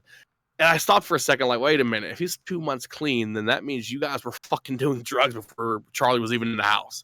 So that's where I just started piecing this shit all together. It's like, okay, so, you know, Brianna and her fucking husband were drug addicts. She comes in contact with Charlie, probably back in May or June of this year. She starts falling in love with him because she's a slut. And at that point, they start fucking behind her husband's back. She starts providing drugs to Charlie. Charlie goes fucking ape shit. She feels like it's her fault because she's the one providing the drugs and moves Charlie into her fucking house. You know, that's the puzzle that I put together so far. So, Except for I don't think it was behind the husband's back though. I think he was in on it. well, he was on drugs too, right? They were all doing drugs, right? They were all doing drugs, all three of Yeah, them. so he was basically, in my opinion, in his eyes, he was pimping out his wife for his drugs, is what I think. Well, the husband's gone now. What? Yeah, husband left. She actually posted on Twitter 2 days ago, I think it was. She's like, I haven't been single for 15 minutes. My stepmom's already trying to hook me up with guys. And then she even reinforced it today. When she further talks about it, somebody sent me a screenshot. She's like, yeah, you know, now my stepmom's on, you know, Facebook and Twitter and YouTube and showing me guys like, hey, how about him? He looks cute. How about him? He looks cute. So husband's fucking gone. Husband's gone. She doesn't even have her daughter all month. She has her daughter literally like a week out of the month. For the other 3 weeks, her daughter goes to one side of the grandparents. The grandparents actually are the ones that take care of her daughter because she has diagnosed mental health issues combined with a drug problem. So it's actually her grandparents that take care of her daughter, and she actually doesn't even take care of her. She gets her for about a week, if that. And that's why when Charlie was there, you rarely seen her daughter in any of the videos, any of his vlogs, anywhere. You rarely seen her daughter because she was never there. So, they're all fucked up. But, just putting the puzzle pieces together, it seemed like she felt guilty because she was supplying him the drugs that caused him to fucking go ape shit at Michael's pool house, moved him into her house. I don't even know if rehab's the truth anymore because, honestly, the rehab certificate looked like it was fucking done at Staples. So she felt guilty, moved Charlie in her fucking house, and once she realized that was too much for her to handle, and she fucked him numerous times, and did all types of nasty, disgusting shit, and she realized that he was about to turn on her. She fucking tried to play victim, kicked him out, and now here we are. But then now her husband knows everything. He fucking left, and Charlie's over there online dating and still homeless, and she's over there fucking right now about to get locked into a custody battle with her husband. So, I mean, clearly neither one of them should have fucking custody of their fucking kid, dude. No way. Exactly. No, Not at I all. mean, like, who the fuck moves a crackhead into your house? Well, I guess if you're crackheads, that makes sense. Well, Never mind. a I junkie, just answered my own a fucking junkie, you question. need someone to supply him with the drugs. That's who. That's exactly. Exactly. She actually admitted in her video one. The video she did, I think it's re-uploaded by like a couple different people on YouTube. When she said like the truth about Charlie Chill. And in the video, she says, well, the reason why I moved him into our house because we needed help with rent, and he was making $4,000 a month on YouTube, so I thought I would move him in. It's like, no, that's not why. You moved him in because you wanted fucking drugs. You know what I mean? Exactly. And you seen that YouTube channel, and fucking dollar signs went off, in your eyes, like, oh my gosh, like, we can buy tons of fucking drugs. But then when she realized he had no money, they were getting money from Michael, and she was in on it. So she was like literally helping Charlie come up with stories of like, hey, I need money for my daughter. Hey, I need money for this. And Michael was sending money, and then they were taking that money and fucking buying drugs and alcohol. That's so fucked up. Well, and you can see now that the ride's over, she's just desperate, trying at anything just to stay relevant, to get people watching her shit. But she's nothing. But she's trying. But bottom line, she's a nothing. Nobody. In a month or two from now, no one's even gonna know who she is. Oh yeah, she has said, I think like 5 times now I've counted within the past 2 weeks that she's done talking about me and never mentioning me again. Like she said that shit too many times. She just said it 2 days ago on her live stream. She did a live stream. She's like, after this, I'm fucking done. I ain't talking about him no more. I ain't talking about his wife no more. I ain't gonna mention Charlie. I'm moving on from this drama. Don't even talk to them anymore. If anybody mentions their name to me, you're getting blocked. I'm done with it. Then she turns around, she's mentioning me as we speak on her fucking Twitter. Well, here's why. Here's a scenario. She stops talking about you. She stops talking about Charlie. Give it a week or two, she'll have 2 or 3 people watching her shit, and that's about it. Because no one gives a fuck about her. They want to hear about her drama with you and with Charlie. She's nothing. She's just a nothing that was involved with Charlie. That's sadly that's all she is. Oh, dude, the funniest shit was her and that J&D+3 chick after they did a live stream about bowling. I don't know if you guys seen that shit. No. They did I saw little bits. I kind of popped in and out there a couple times, but they did an entire live stream to discuss bullying and harassment. And at the end of the live stream, they're like, all right, guys, so like, do you guys want to see us just do like a weekly show? And I'm sitting there thinking to myself, like, please do, because I will laugh. I will do a reaction video on how many views you fucking get on your first show. Like people are only watching because of fucking, like you said, the drama. And she tries to come at me, and she's like, Isaac only gets views because of me and Charlie, because we're fucking interesting. And it's like, yo, my wife less than a week ago just posted a vlog by herself, like just her talking about the story of when she had got robbed on like a Craigslist deal. and she fucking told the story, over 10,000 views with just my wife talking. You know, I got fucking videos and like reaction videos and live streams over 10,000 views, not mentioning her and fucking Charlie. But every time she mentions me or mentions Charlie, she gets fucking thousands. But then when she tries to do a vlog, like, you know, a day in the life of Nikki, nobody gives a fuck, and she winds up with like 300 views at best. Yeah, because everybody's already seen documentaries about drug addicts. No one cares. So, you know, it is what it is at this point. But, you know, I've already told people, and I announced it, once I do this video and drop this fucking bomb, that's going to be the end of it. You know what I mean? Because, you know, like I've said, it's getting to the point where there's nothing left to expose. And what I do put in this video is going to be like literally the fucking ultimate, you know, mother of all bombs. And then I'm just going to let that shit fucking simmer and be done with it. And she can go fucking play damage control. Charlie can fucking go play damage control, and I can go back to doing fucking reaction videos and live streams. So I can't wait to see it, dude. Let me know if you need any help with editing. I got you. hell yeah, man. Appreciate that. But shit, dude, I don't know what the fuck happened to Hagy, dude. I think he's dead. This is a little early for him to be dead, though. I'm gonna call his ass again. What the fuck is he doing? Hold on, guys. Y'all handle it. He's probably sitting there, standing up, passed out and stuff. You know.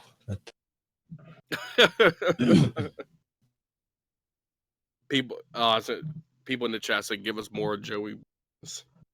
Joey Barnes is a nobody. I got nothing to say about Joey Barnes. Who the fuck is Joey Barnes? Yeah, I don't even know who that is. I have to. He's that the homeless guy that I wanted to help. In my one live stream, he was homeless and like he was a fan of mine, and I wanted to help him, but he fucking turned out to be like literally another Charlie. Oh.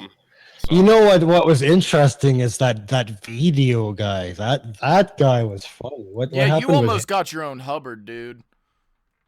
it? Was hilarious. You were, dude. I was like, oh no, Isaac, don't. You don't want to do that. Don't do it. Don't do it. I'm sorry. I have to admit, I subbed to the guy. I'm waiting for it because he's going to make another video about it. Like the shit's funny. I'm waiting for this. Yeah, I honestly like that reaction because people were asking me in like on the comments and shit like, is this your real reaction or did you act the shit out? And I was like, no, this was my real fucking reaction. Like this dude, like you couldn't make this shit up. Like even the facial expressions, like how he would just change his facial expressions mid-sentence. You know, honestly, I have to say, like, if I was just an average Joe Blow, came onto YouTube and saw that, I would think it was fake as shit. Which I'm sure a lot of people do, but the fact that we've dealt with Hubbard and what we've dealt with, like, I have no doubt that this And shit's not even real. just Hubbard, dude. I mean, Well, fucking, yeah, just fucking Hagy is a magnet for the craziest. yeah, the most people insane we've dealt fucks. with these last 2 years, like, I have no question in my mind this shit's real because I've seen worse than this. But this guy, he's funny though, like videos. And, But that's how it starts, dude. Hubbard was Yeah. funny in the beginning. Yeah, and then they get crazy. Like, you know, I remember, like, this Hagrid thinks I Hagrid. really believe in McJuggernuggets. Like, you got to be careful, Isaac. You're going to get a stalker if you fuck around with him.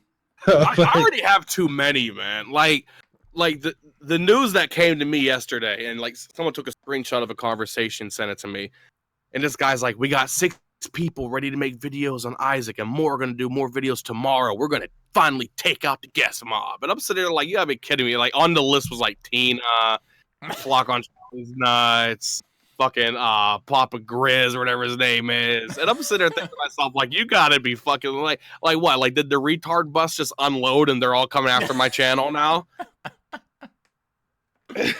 Like seriously, Yeah, it's like, okay, so you're gonna put 6 people with 0 credibility up against me. All right, have fun with that.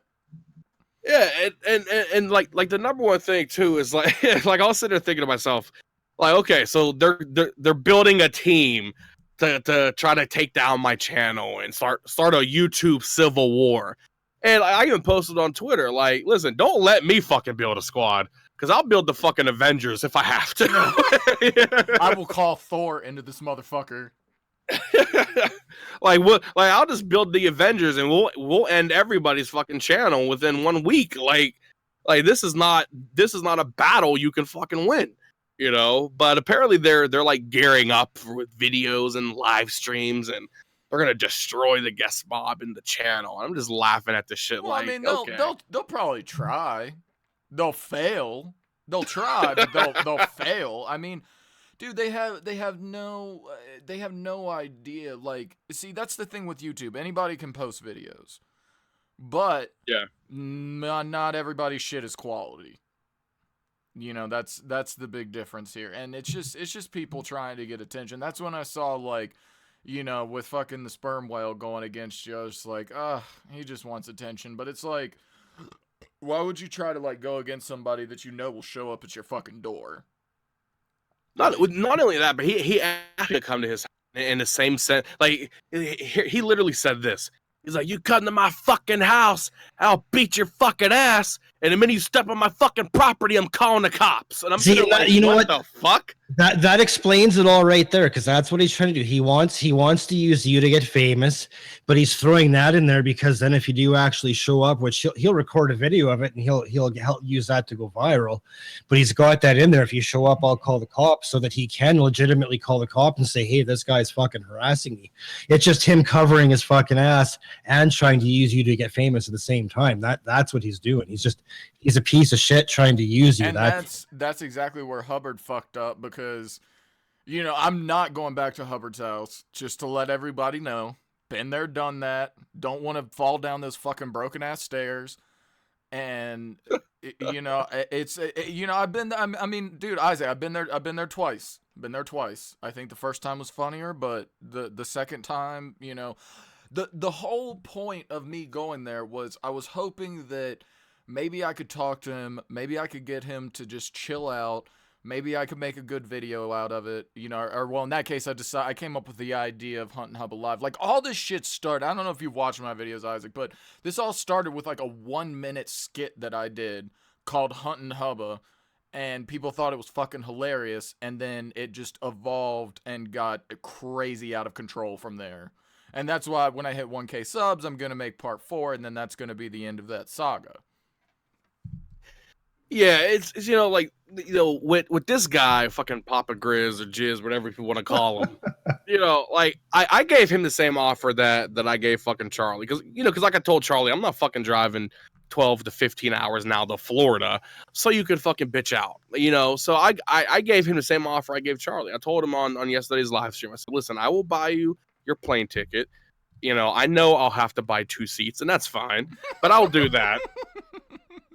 You know, I will buy your fucking row for you, and I'll give him a round trip ticket. And I told him, I was like, listen, there's a Sunoco that's literally within walking distance. It's like 5 minutes walking distance right from the airport. Get off the fucking plane, walk to that Sunoco. I'll be waiting. I'll beat your ass, and then walk right back onto the fucking flight and and go back home. You know what I mean? Like, I offered it to him, you know, and then I guess he responded. He's like, I ain't going nowhere.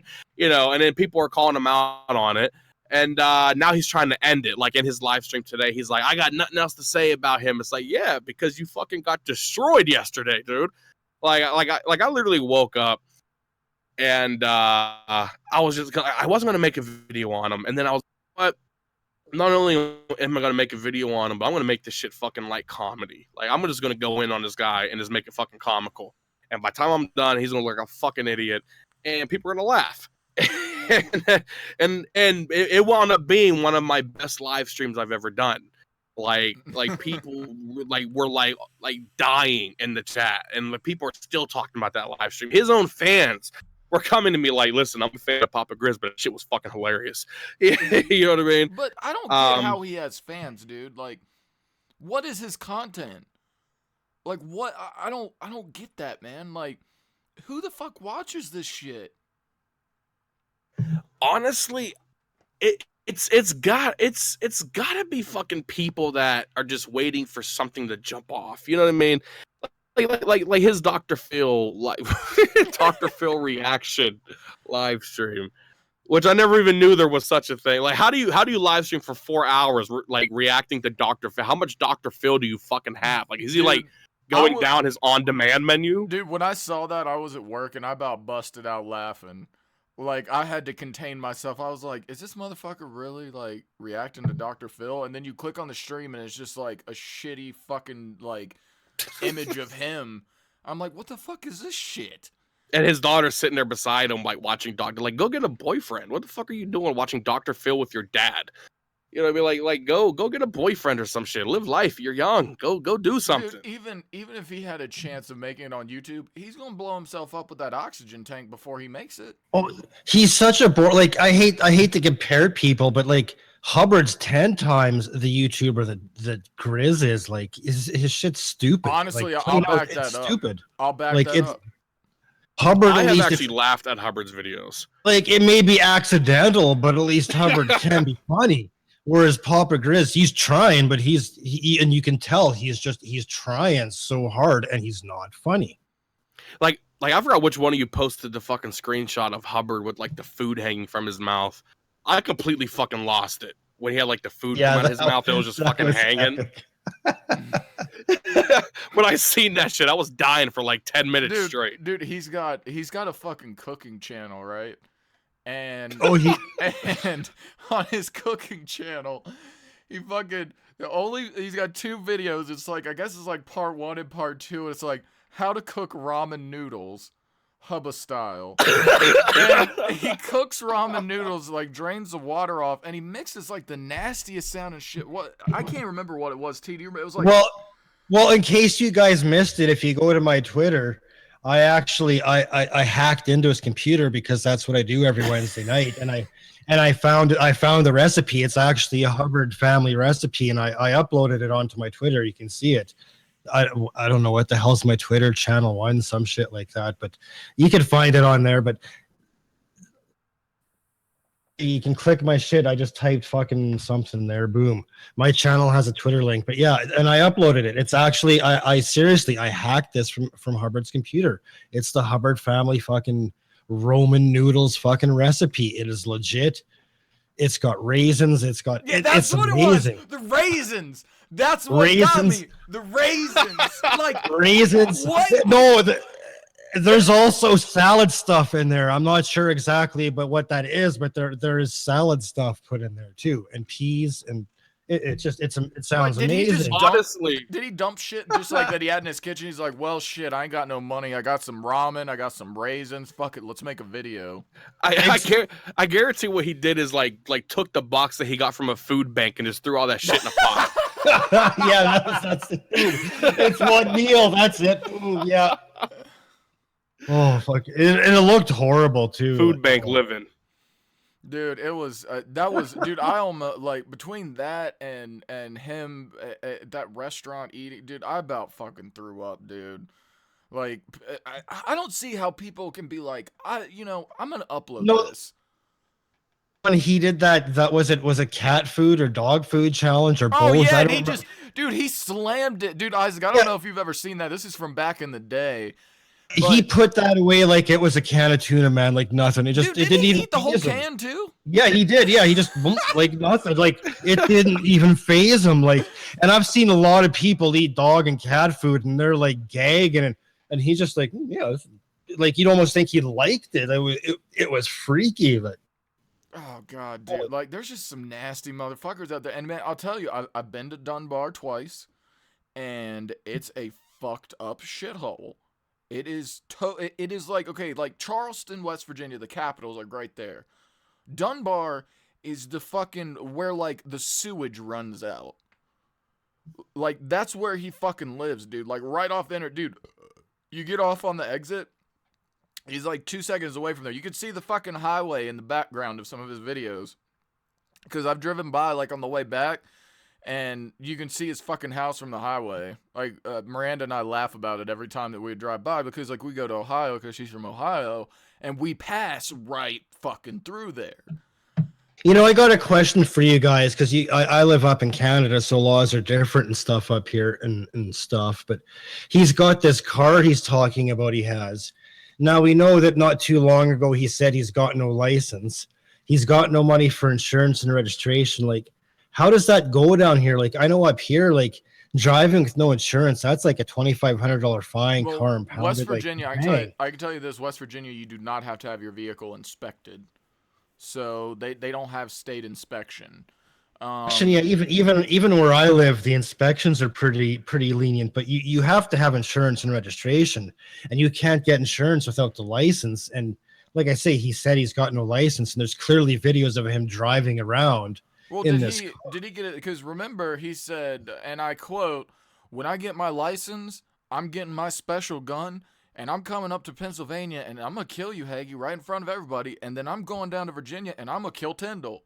Yes, I just watched that video last night. So we know he didn't have a license there at one point. Now all of a sudden he's got his license. He hasn't worked in what 6, 7, 8 months, but he's got this card, he's got insurance, he's got registration, he's out going out buying food. Like, Well, see, okay. something's fishy. Let me expose something, okay? Because I'm ashamed to admit this, but I know how to get around in Dunbar. I know where shit is, okay?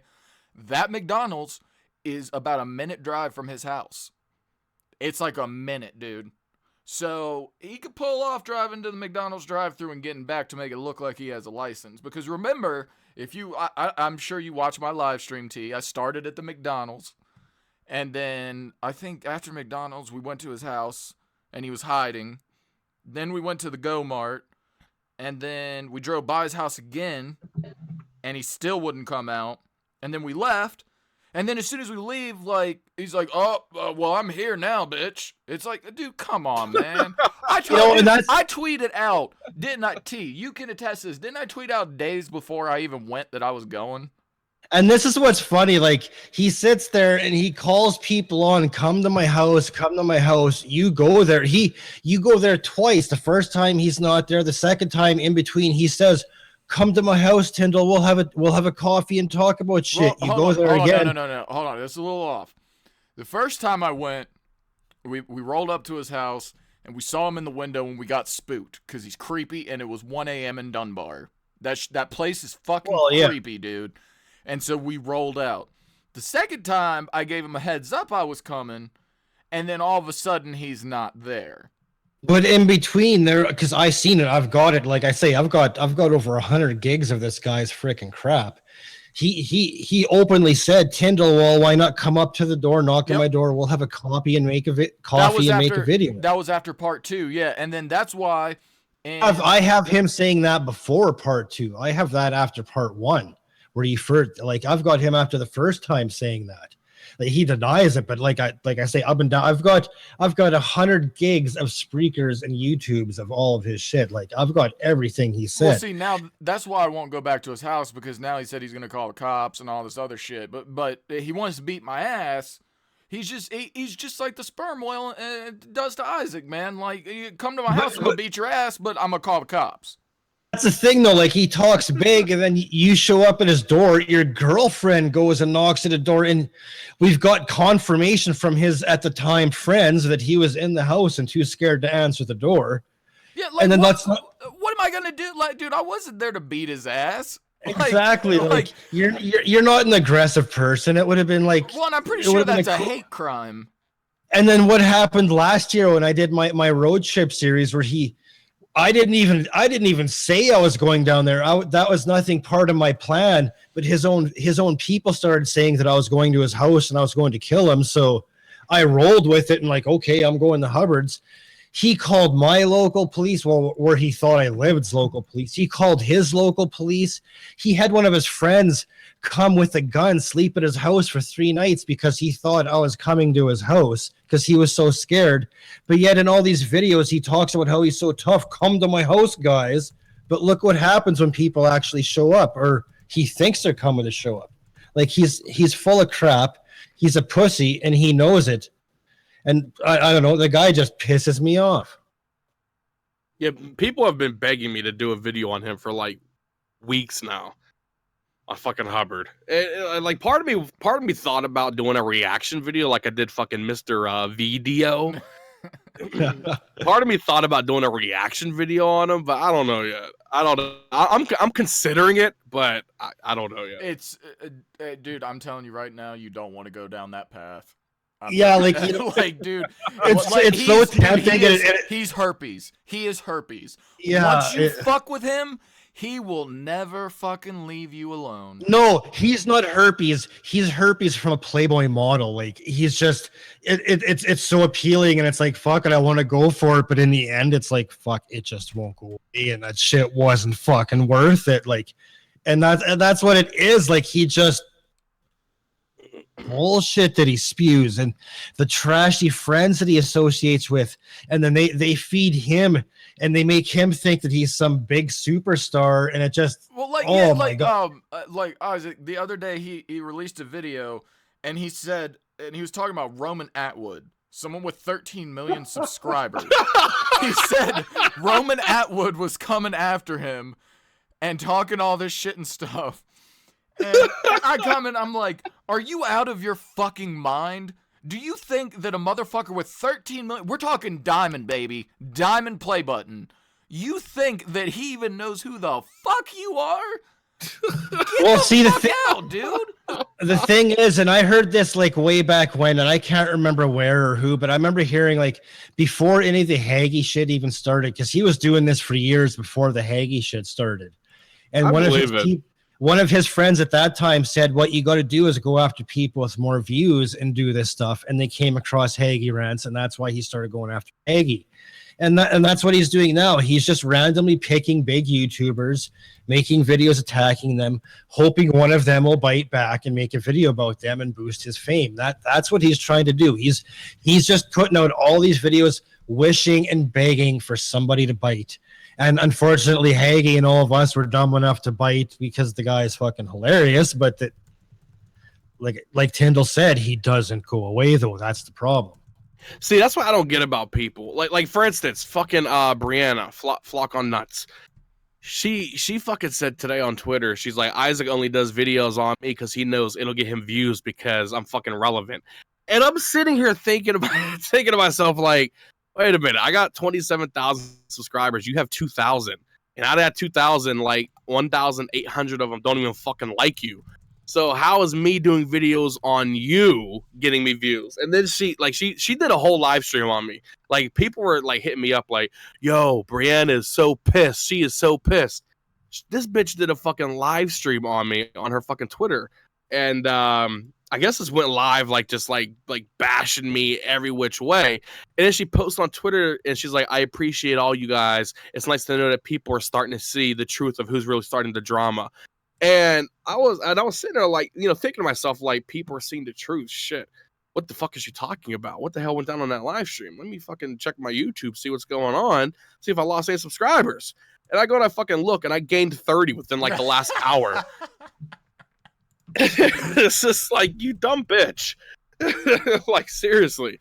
You know, I don't get why people like if I was in this for fucking views, like if I was just in this just for fucking views, I would be doing daily videos on like Jake Paul and shit. You know what I mean? Yeah, clickbait ass shit. Well, yeah, exactly. I would be doing reaction videos like daily, like, you know, reacting to Right Scum's diss track. You know what I mean?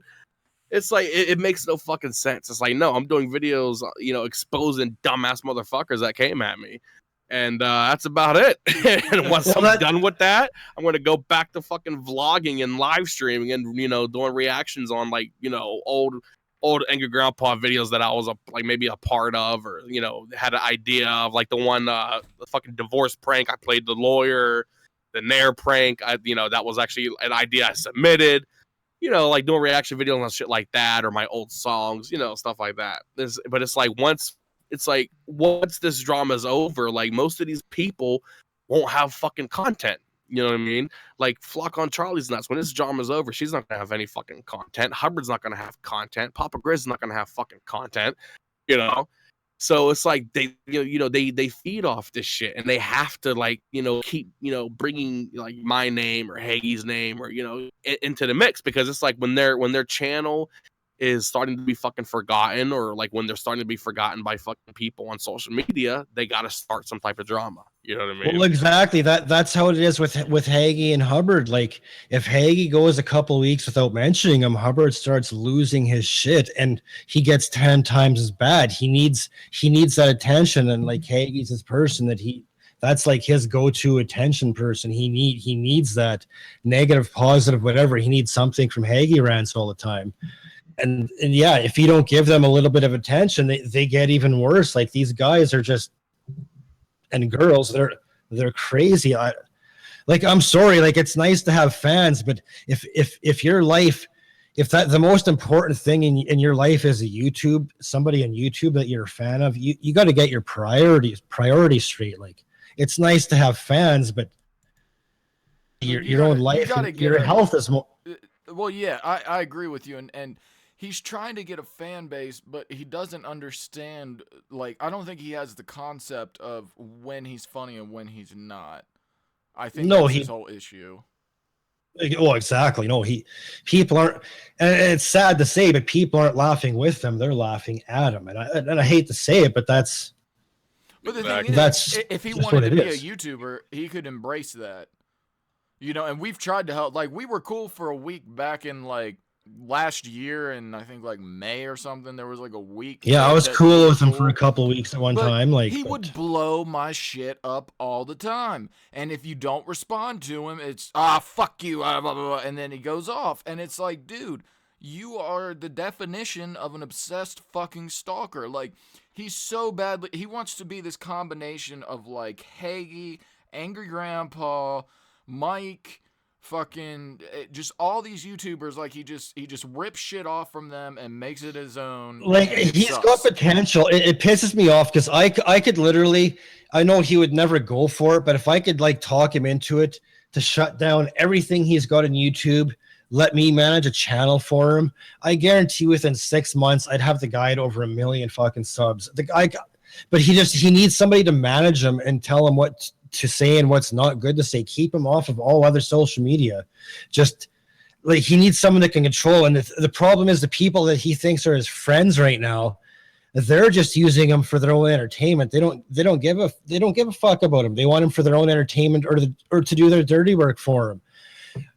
They don't like him. We don't like him. But the difference is between them and us is we don't want to use him for dirty shit. We just want to use him for entertainment and maybe make a few bucks off of him. Maybe he can make a few bucks. Whereas those guys offered him money. Yeah, they just want to use him for dirty work. Like, we see him, we want to use him as an entertainer, let him become something maybe, but he's so locked into these other people that are just, and all they care about is hate and dragging him down and making him attack other people. And it doesn't make sense to me why all he does is listen to these people when opportunity to make money is right here. Well, and direction. I mean, I think I've proven that I'm a pretty decent manager as far as content and production value goes. And he had that opportunity multiple times and he fucked it up. Shit, for 1 million subscribers, I'll pretend to be a fucking retard and you want to manage me. All right, I'm gonna need you to study him, and you're gonna have to start saying K a lot. I'll make fucking raisin ramens and everything. I could do it. I just need someone. I guarantee I could take anyone and make them a star. I just need them to fucking do what I tell them. I can't do it myself because I'm too fucking opinionated. But if I can get someone else that'll do what I tell them to do, and someone like Hubbard, like he's like a bag of money just hanging there, but it's just a little bit too high to reach because he's too stupid to understand it. And that's what's depressing. He doesn't see it. He thinks that, and I mean, I get it, dude. We have ripped on him hard. Okay, I will admit to that 100%. But he never really gave us a chance to help him. He could have had something, but instead he went the other path, and the other path now he has like 50 channels with 10 subs apiece.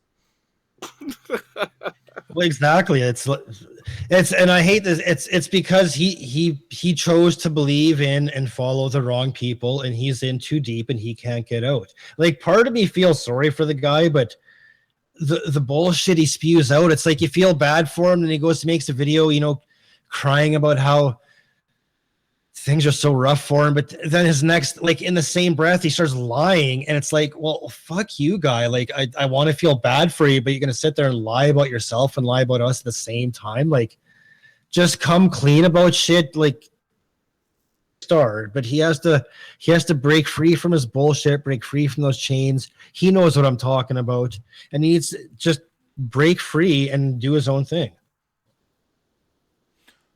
I mean, I agree. There's real quick, guys. There's definitely other topics we want to talk about. Isaac, I don't know what your time schedule is, but we've been live for almost 2 hours, and I kind of want to take a piss and take a break.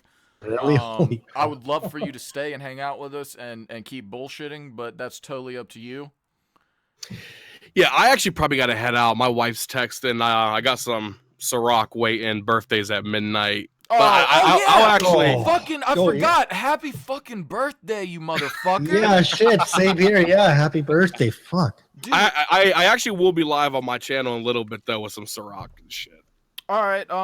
Well, shit, Isaac. Thanks for coming on. Probably man. much later though. Much later. Well, thanks for coming on, dude. I hope to have Yeah, you for back sure. again. You're a fucking entertaining, funny motherfucker, and I appreciate your support and your friendship. And thanks for coming on, man. We really appreciate you. And thanks for putting up with us. No, dude. I don't give a fuck what anybody says. Like, we have the most fun stream to be on. I mean, Isaac, you got to admit, dude, you have fun every time you come on here. Oh yeah, the shit's a fucking blast, man. I mean, you know, it's honestly not even like really like a radio show. It's more like just kicking back and just like, you know, talking about tons of fucking shit that you talk about in like your living room While we get drunk. That's Exactly. the whole premise of the show. It's pretty fucking simple. I came up with it myself. Hagy, Like, let's get drunk and talk about shit live. Like, I don't drink except for when I do this show. I other than this show, I don't drink. But for this show, it's part of the show. It's what we do. But It's what we do. dude, happy birthday, Isaac. Fucking everybody go check out his stream when he's live, which will be later. I'm sure you will get a notification. Oh, hold on. We might have break news. Where? What? whatever. Hagy just texted me, passed out, fuck you, just woke up. Get the fuck back on Discord. Yeah, you what the hell? fucking God. bitch. This is how Hagy and I talk. I mean, don't worry, guys. This is how we talk. It's totally normal. This is how friends talk. They tell them to go fuck themselves. I mean, this is just our relationship, guys. It's very complicated. But Isaac, thank you for coming on. Thanks for, promotion, all that shit, dude. Definitely want to have you back again. I'm sure by next Friday there's going to be some fucking crazy drama because you, while Hagy is a magnet for crazy people, you seem to be a magnet for drama. So next Friday, when God knows what the fuck happens, I'll hit you up and be like, you want to come talk about it?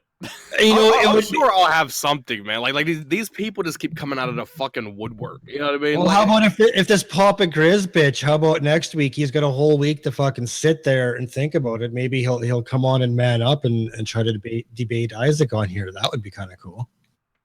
maybe he finally will, man. Or honestly, I'll probably have a fucking new person that's coming at me. Yeah, that's true. Like it's so funny to me because like people will come at me, right? And then I'll respond in the video and I'll just verbally destroy them. And because of that, they're like, "Oh my gosh, he's a bully." And I'm sitting there like, "I didn't even know who the fuck you were until you talked about me first. So how am I a bully? That makes no fucking sense." You know what I mean? It's so stupid. So I'm sure I'll have some new person, or Ina might want to do a video, which it's like, I would hope not, because I got No, list of shit on her. Hey, you mean video? Oh yeah, video. Oh fuck. All right, guys, we're gonna take a break. Isaac, thank you for being our guest. Yes, thank you. But guys, we're gonna be right back after a short break. I don't know that Hagy's gonna be back. He is alive. That's good news. But we are gonna make this a Halloween stream, man. Like, it's a Halloween stream. I think T and I are gonna do our TNT paranormal shit. We're gonna take topics from you guys. We're gonna take calls. Yeah, I am drunk and I am in no hurry to go no fucking where except for right here. Yeah, Just saying. show's not ending, guys. Stick around. Listen to my homie Easy Marley. Yo, Isaac, did you check out my homie? Fucking the music that we play in between the fucking on our breaks and shit. Cause if not, you got not yet. Send me a link. All right, I will fucking. I'm gonna send you a motherfucking link. And I'm gonna Right throw in now. a selfless plug because I'm trying. Tindiil's up there in subs, and I'm trying to beat him to 1,000, which doesn't look like it's gonna happen. Oh but come on, let's be honest, it ain't gonna happen. I'm still trying to beat him. So subscribe to channel 1. Here, I'll type a little something in here. Just remember sub. All right, guys. Isaac, I just sent you a link. Thanks so much for coming on, man. We'll be right back Shameless. with some fucking shit. Thank you, Isaac. All right, peace. All right, Talk guys. to you later. We'll be right back.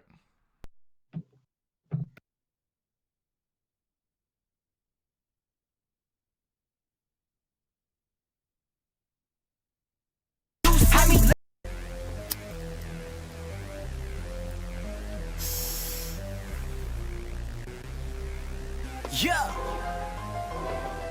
Oh yeah, I fuck with this one, Nante. Know whenever we get together, we make the hottest shit in the city. Woo! How you living? Money getting mud, sipping bad bitch with me. Keep the stick with the shits, got a new semi. OG backwoods, got my niggas with me. I've been out here, I'm just grinding, trying to get a heavy. New pose, new clothes, got some new hoes. Codeine shit, pinking and some new votes. Backwood on swole, Henny by the fifth. And I don't give a fuck about a nigga or a bitch. New stick, bad bitch, nigga, same shit. I done made 500 off the same zip. Matter of fact, 6 racks off the same flip.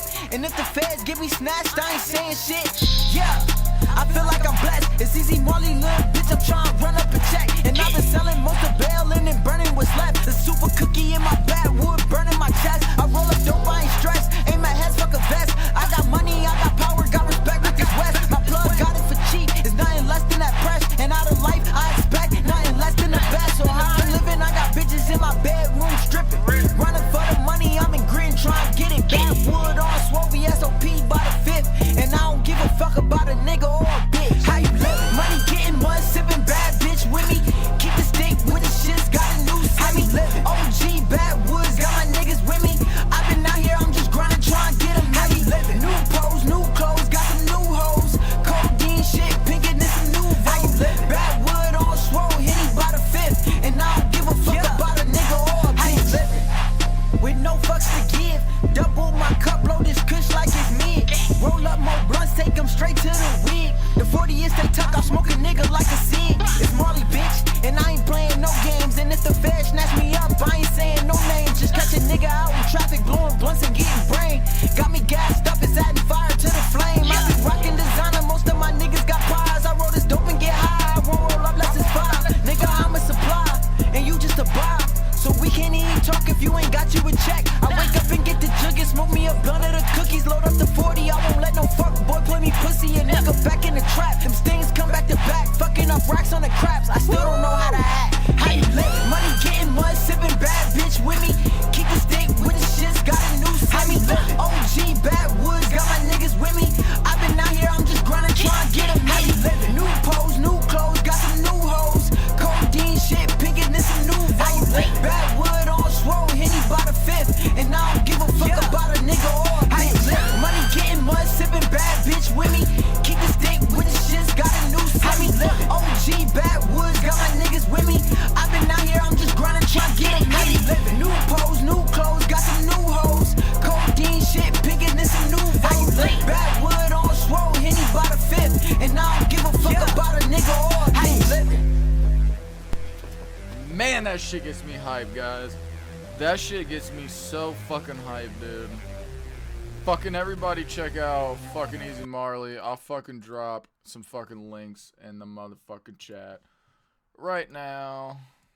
I love that song, dude. I love that song.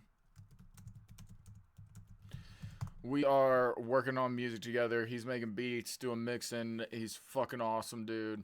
He's fire as fuck. Go check him out. He made the beat for the song I'm working on right now. My first fucking rap song. It's gonna be coming out. It's probably gonna be like another month, honestly. because this shit just takes time because I've got multiple people I'm working with, coordination, all that shit. But so hopefully T will be back here momentarily. I'm back. I'm back. Welcome back, dude. We got to make this shit Halloween style, man. Goddamn Halloween and stuff. What? Hydro's probably sitting there, fucking sitting down, having sips of whiskey and stuff. I think he's too drunk to do shit. I mean, that's the problem. He gets drunk too early. He gets drunk way too early. He definitely does. He definitely does.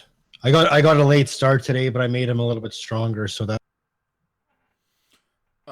So guys, what kind of Halloween shit do you want us to do? I mean, do you want us to just talk about some random paranormal shit? Do you want what do you guys want, man? I mean, some people want to call. We'll take a call. Fuck it. We'll take a call. Yeah, bring some people in. American Survivalists, you are live. What's up, homie? What's going on, boys? How you all doing? Fucking Sitting kicking here. it. All right, cool. I got a little bit of a story to tell for the paranormal shit. Can I go ahead? Yeah, fuck yeah, dude. Drop that shit. All right, so basically, my house is pretty much haunted. I swear to fucking God. My mom swears it. I fucking swear it. I've seen some shit. You know what I'm saying? So my grandmother actually passed away in February of last year, and ever since then, me and my mom basically hear footsteps up on the attic floor every night. Did she die there? No, she died in Colorado. So I mean, it's kind of weird. That is strange. Yeah, I mean, ever since then, it's so weird. I hear it all the time.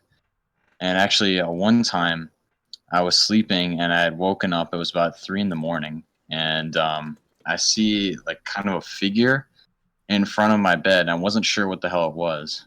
And I was sitting there. I was like, "What the fuck?" It wasn't sleep paralysis because I could move, and I'm pretty sure I wasn't dreaming because I was fully conscious. Yeah. And it was like it was standing there, and it was like a construction worker, and I was like, "Fuck, what the hell?" And yeah, that's all I saw. It just walked out. It just walked off out of my range of sight, and it was just gone. My dad says that Did you because get, the house I live in now is from the 1800s, and there was one lady who actually died in the house. So it was pretty crazy. I don't know I mean, what's going on. I don't believe in ghosts, but that's because I don't believe in God. Yeah, neither do I. Honestly, believe in ghosts. I don't really believe in them. I think like okay, look, I've had my own paranormal experience, and I'll talk about it. We hit 1K subs on this channel. You get Hunt Hub before, and you get Tindiil's insane. I mean, dude, my paranormal. I think I told you, didn't I, T? Yes, you did. Isn't that shit like some of the craziest fucking shit you've ever heard?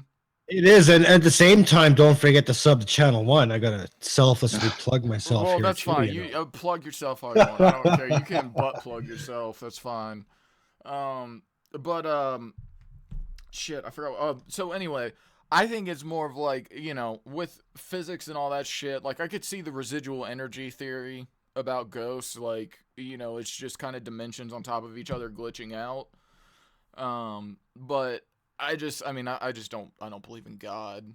Yeah, with all the stuff and all the theories that are out there, and just like how much of the world we don't know, it's definitely possible. And because we don't really know like all that there is to know about the brain, so it could just be fucking with you completely. So like, I mean, people say it could be. That is true. like people have these experiences like before, like near death experiences when they like see shit. Like, people say it's just their brain fucking with them. See, I mean, I think here's the thing. All right, I'm gonna tell you guys something about my new house. If you guys follow me, you guys know. I lived in an apartment when I first started doing videos. If you're watching my old videos, you can see the apartment. Yeah, I remember those. Yeah. Bought a house. But there has been 2 people that have died in this house. One under normal circumstances, and the other under pretty tragic circumstances. The first time there was a time when Miranda went out of town, and I stayed here by myself, me and Yoshi, And I was a little nervous. I'm not gonna fucking bullshit and lie. I was a little nervous because I do live like out in the fucking not quite the boonies, but I live where I can blast Post Malone at full volume and no one's gonna call the cops. Let's put it that way. And and I think she was gone for a few days, but first night I was definitely a little on edge. But I had Yoshi with me, and everybody knows this is just a fact that animals can sense that shit. So I was like, all right, well, if anything's trying to fuck with me, I know Yoshi's gonna like tell me. He's gonna be like, what the fuck is that? So first night, no problems. Ended up being fine. I was a little nervous, slept, everything was cool. Second night, I think was the second day. It was the same thing, no problems. Third night, I'm laying down, getting ready to go to sleep. Yoshi's in there in his bed. We're laying down, and I hear this sound, and I don't even. It sounded almost like something like hit my house or something, but it was like 1, 2 a.m. And I thought maybe I was tripping, but Yoshi got up and started investigating. I'm like, oh, here we go. Oh, fuck. And so I got up, looked around, couldn't find anything. And ends lame. We went to sleep and nothing happened. But shit can be creepy. But, I mean, I live in a house where people died, and, I haven't had anything other than a random knocking that went away. But, I don't know. I think it just depends. I mean, you said, your house was built in what, like the 1800s? Yes, yeah. Yeah, so maybe the older it is, like who knows? Maybe residual energy builds up or something. I don't know. Nothing creepy has happened here. Now, of course, I say that, and then Halloween's here. Who knows what the fuck's gonna happen Yeah, now? Michael Myers shows up at your goddamn door. Well, luckily, like, see, the cool thing about my house is you can't even see it from Google Earth. Really? Damn. Yeah, dude. Where the fuck are you living at? Oh, dude, I can't tell you that. But I got a dope ass house, but you can't even see it from satellite. That's what's badass about it. Cause like I looked it up, I was like, oh shit, dude, you can't even see my fucking house on the satellite. You can't even. I mean, That's crazy. it's crazy. But I mean, do you have any other experiences that you've had go down? I've heard like one experience that I thought was pretty crazy, and just another point. Like, I think that a lot of these experiences can definitely range from like good to like really fucking terrifying. Yeah. And like I heard this one story from this other YouTuber, um, who said that he was like sleeping and he heard a knock or something, so he got up and went to investigate. It was just he bought his new house. Or I think he was renting a new house, and he walked out, and it was his grandpa sitting in an old recliner, and he was smoking a pipe. And he just like talked to him for a little bit, and he's like reassuring him, like saying everything's gonna be great, like you're doing well, whatever. And then after his grandpa left, he opened the door and left, and then he woke up. Like the next morning, he walks out, grabs a cup of coffee, sits down, and there's actually like an ash pile next to the chair where he was Ooh. smoking the pipe. Ooh. So I thought that was a pretty good story. That is a good one.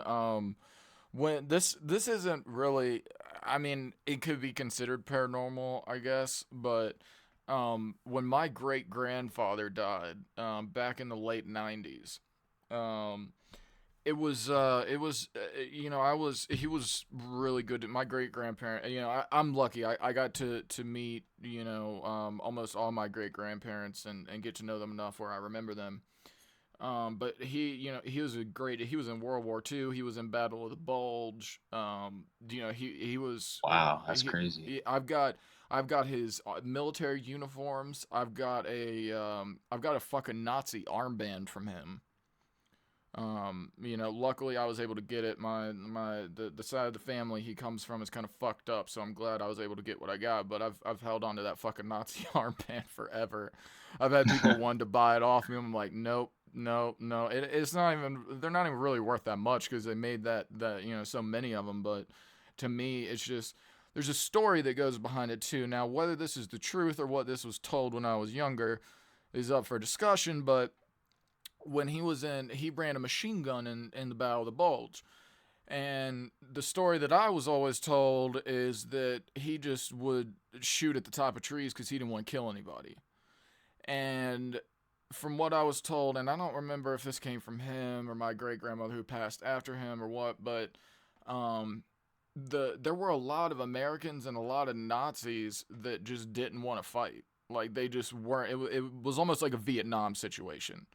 Yeah, that's totally And true. and the story goes that he met this Nazi, and this Nazi gave him this armband. He didn't get it from a dead body. Like this was given to him.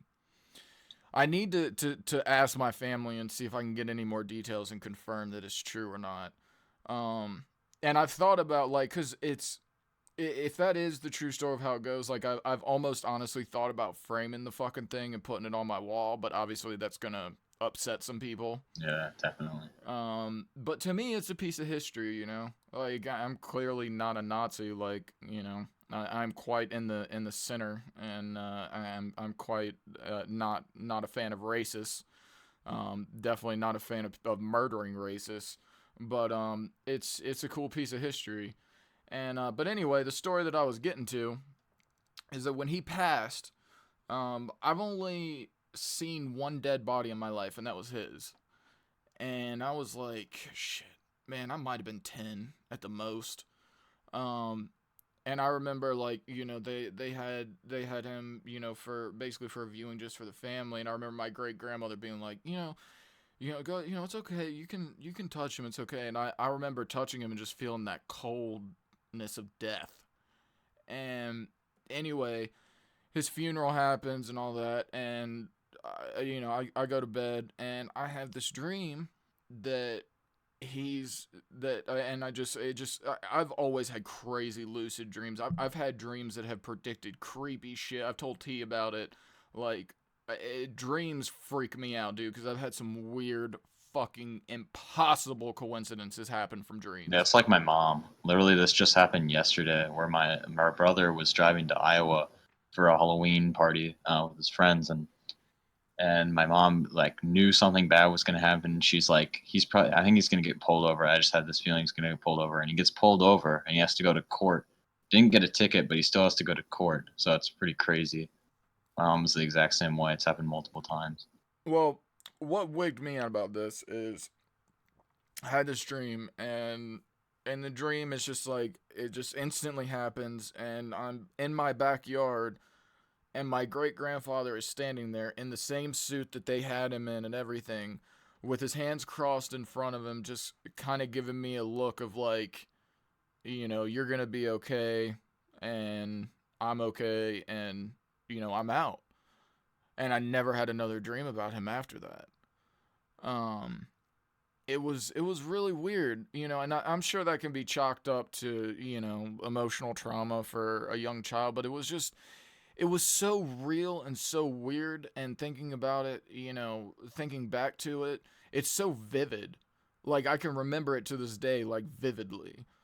And that was just that was and that was when I was young, and then my dreams got way crazier after that and got way more predictive.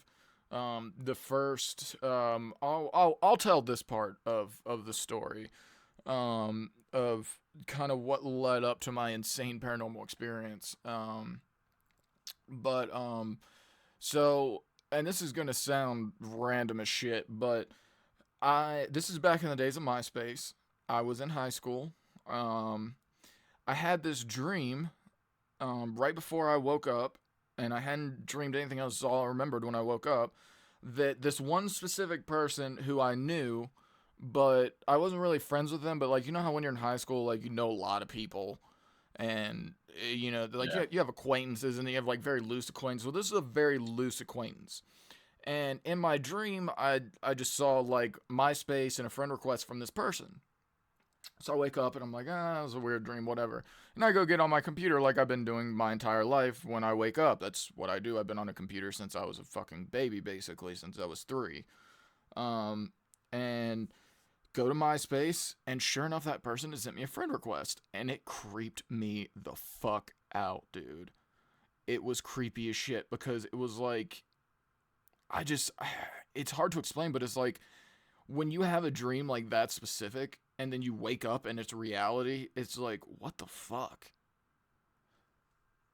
Yeah, definitely. I've And got a then story about that too. and then that led into a bunch of other premonition dreams that then led into this insane paranormal experience that I had that I'll make a video about it once I hit 1K. I've promised people that like a long time ago, so I'll make a video about that and tell the entire story. But that's the prequel to it. That's kind of what started leading up to the situation.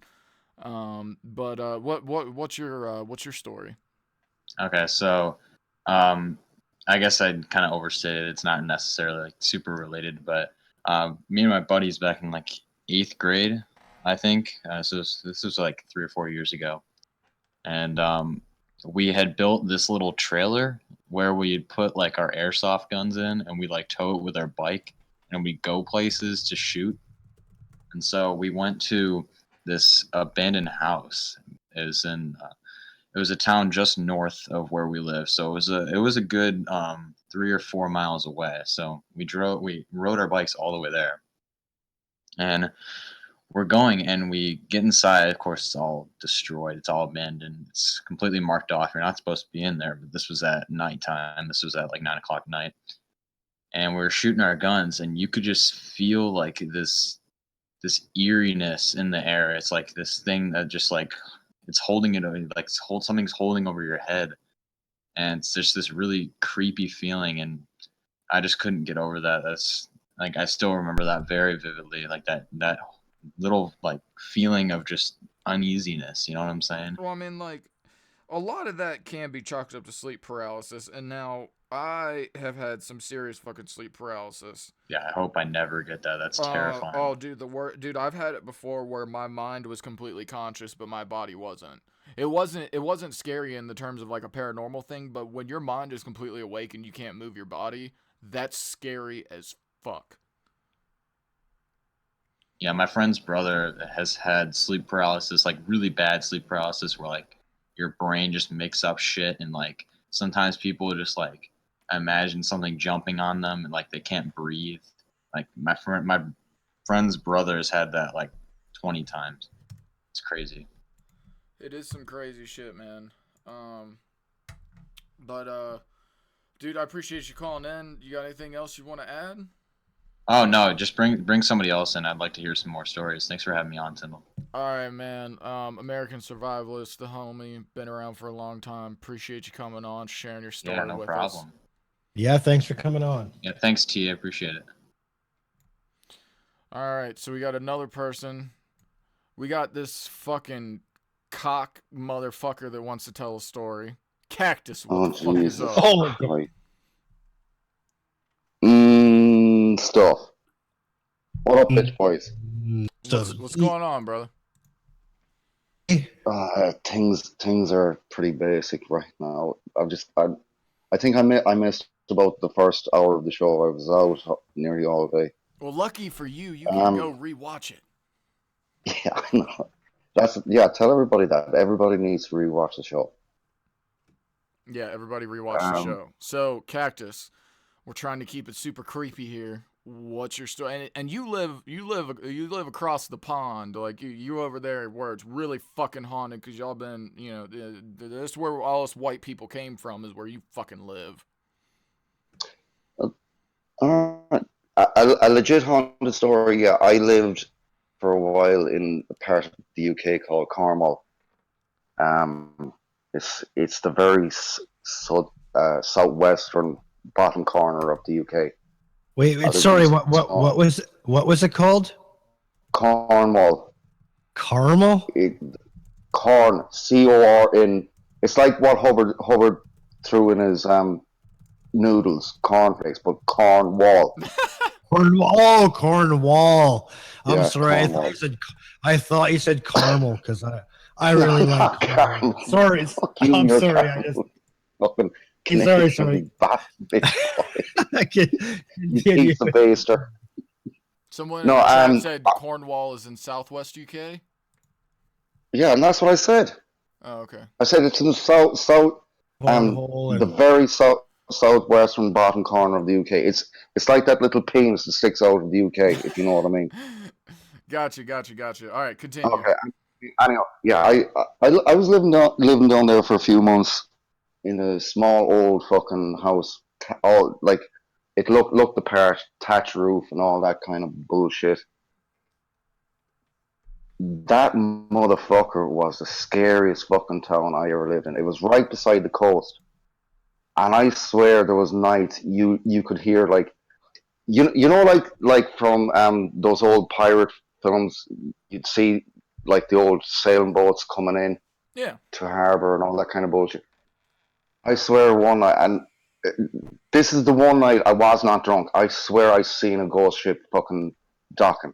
Dude, that's badass, dude. One of my favorite bands. You guys can look this band up. The Fall of Troy. They got a song. They got like it's a multi-part song called Ghost Ship. Sorry, that's just an aside. But continue, Cactus. No, but I swear to God, I seen this fucking this ship fucking coming in, rolling up in the dock, and it's like everything you kind of pictured. Was it like Like the old, phantasmic? Was it like no, you could see like these old kind of like those old kind of tilly lamps, those like old oil burning lamps and all that kind right? of bullshit hanging sides and all that kind of bullshit. And this thing just rolled up, docked, and fucking it just landed by the dock, and all I could see was these like it was like fucking ghostly figures just walking out, going into all the houses around the little fucking village. Now, okay, I wasn't drunk the same night, but I had participated in a bit of 420. So I mean, But I mean, that, these people that you saw, were they dressed in old timey clothes? Were they like see through? Were they? it was. I don't know. Yeah, I guess they probably had like these old kind of fucking old timey clothes bullshit on, but it's I don't know. It's hard. It's hard. If you ever, I don't know if you've ever experienced bullshit like that, but it's hard to explain when you try to think back on it. It's just you see this weird shit. But I remember the next day, I asked a neighbor that was living beside me, "Have you ever heard or seen of this?" But oh yeah, we've heard about that. That ship fucking sank. Um, 15 miles out in the bay before that. It never docked. Like this old guy, he was about fucking 65, 70, something like that. He'd lived in this little town for um all his life, and he said, "Yeah, we've heard the story about people seeing this bullshit rolling in, and all these people coming off the ship and going to the houses they used to live fucking back in 17, whatever the fuck it was, or bullshit like That's that." pretty wild. I said, "There's Was no anybody goddamn there with you? Like, did other people see this? Yeah, to be honest, at the time, yeah, my significant other was with me at the time, and she kept swearing, "I can't see this shit." And they're saying, "Look, it's fucking right there in front of us." But no, she couldn't see it. Now I was probably high as a fucking kite at the time, so that probably Yeah, but explains some we of it. don't make you see a ghost ship. Exactly. Like, Yeah, I guess I don't know. I don't fucking know. I mean, that's a cool fucking story though, dude. Because like, you guys should totally check out the band The Fall of Troy Ghost Ship. It's a whole like song that's bad fucking ass post hardcore about a fucking ghost ship, and it's just I don't know, that shit to me just it sounds so fucking cool. Like that would be something I wouldn't be as terrified as I would be fascinated. I have another bit of a fucking scary story for you though. Drop it. And no, this is probably a bit of a fucking crapshoot, to be honest. Here's another scary story for you. The year is 2020. Edward James Hubbard has a million subs. Edward James Hubbard has a million subs, and he's cussing Tindiil, Hagy, green drink tea, and everybody else he can think of house, and he's making a goddamn living off it. Here's a fucking ghost story for you, son. Here's a fucking Halloween story. Dude, I bet there's some haunted places in Dunbar, man. I bet there's haunted places in Dunbar. I got a fucked up story for you guys if you guys want to hear a fucked up story. Dude, I'll listen to this. Go ahead. This happened when I was like 8 or 9 years old, so drugs or alcohol were definitely not a factor in this, so you can't say that at all. But I was camping. A buddy of mine, his family, they used to go camping like 4 or 5 times every summer, and they used to take me with 1 or 2 times every year. And they had a trailer. They'd camp in their trailer, and me, like I say, my buddy that was their kid. We'd camp out. I had a tent. We'd camp out in the trailer, or I'm sorry, in the tent. I had my own tent. It was a nice big huge 4-man tent, and basically it was a square you could lay down, and four adults could lay tent. In other words, it's a tent that Green Dream would be happy to have right now. Probably it's something like that stuff. But anyway, so we're out camping in this tent, and like I say, I'm like 8 or 9 years old at this time, and me and my buddy we're out in the tent, and this is back in the 80s. There's no internet, there's no smartphones, there's no shit. We've got a freaking Walkman with freaking a little plug-in speaker we're listening to, or a radio or something like that. So, and basically we had our tent set up. So like I say, it was a square floor tent. 4 people could lay side by side. And we basically had our shit set up. So, where the door is to get in the tent, that was at our feet. Right. And we were both in the middle, and we each had our shit set on either side. So whatever, like I said, we're in there, we're listening to music, we're talking, and a big fucking like thunderstorm, lightning storm comes in. Like there's thunder and lightning, just like, I hate to sound like the hubba, but it's big time thundering and lightning. all Friday the 13th kind of bullshit. Yeah, go ahead. Me and my buddy, like, we grew up watching horror movies, so we're just like, oh, this shit's cool, whatever. So we're listening to music and we pass out. No big deal. But what's weird is I remember waking up the next morning, and like I remember when I remember falling asleep, and I mean, like, there was so much lightning that like the tent was like daytime in the tent, like, right as I was falling asleep. I remember that it was so bright, it was non-stop lightning. And I wake up the next morning. Weird part, like I say, it was a square base tent, and we were each laying with our feet at the fucking door end, and our shit lined. Like I say, we had our clothes lined up at the bottom. We had our food and shit lined up next to that. Then our duffel bags with our shit lined up next to that. Everything was still laid out just perfect, but everything had rotated. To my left now was the door to get out of the tent. All my shit was still lined up perfectly neat beside me, but now everything had rotated one side. Oh, you just reminded me of a story I have, but continue. And me and him both had rotated.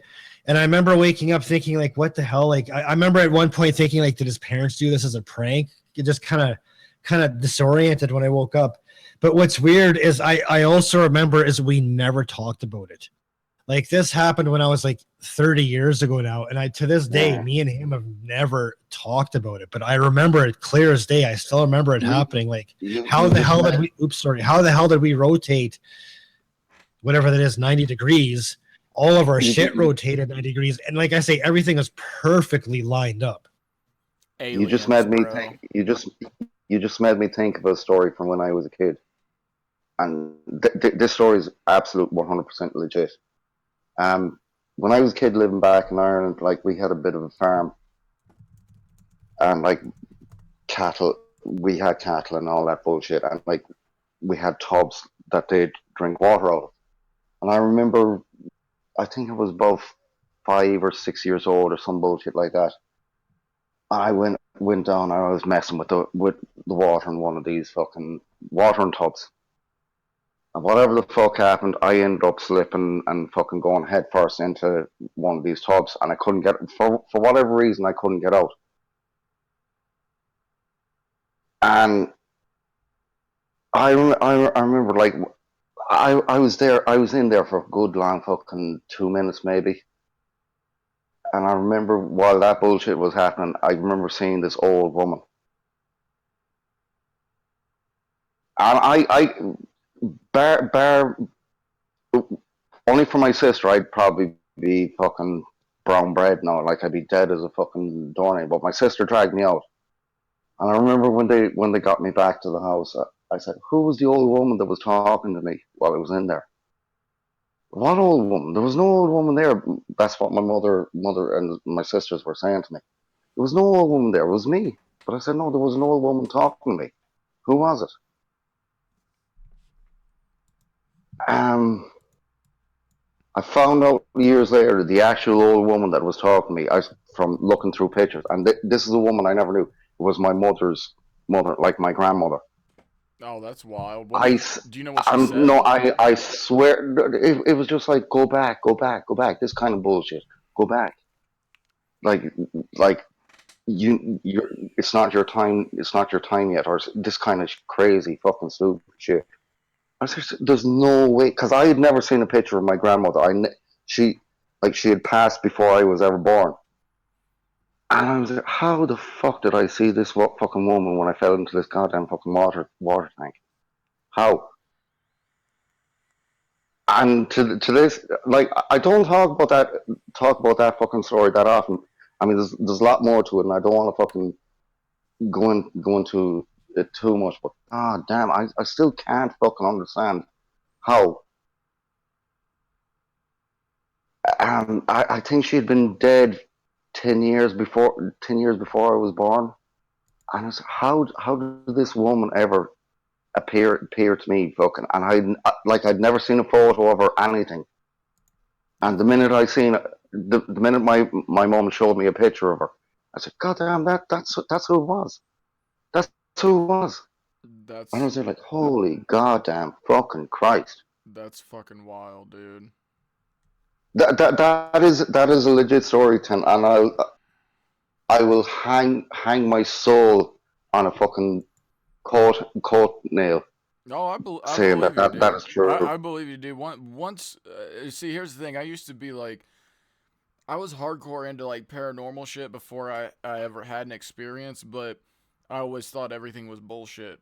But as soon as you have an experience, you're like, oh, holy fuck, dude, what if one of these things that I've read or heard about actually did happen? It opens up a whole new realm of being like, But the here, world is not what we but think it Well, is. yeah.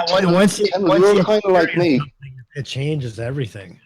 But Tyndall, you're kind of like me. I don't believe in no goddamn afterlife because I don't. I know fucking this bullshit about God is that. I mean, that's the fakest fucking bullshit. If you live your life thinking that there's some big fairy up in the sky dictating what you do down here on this fucking planet, you got fucking issues.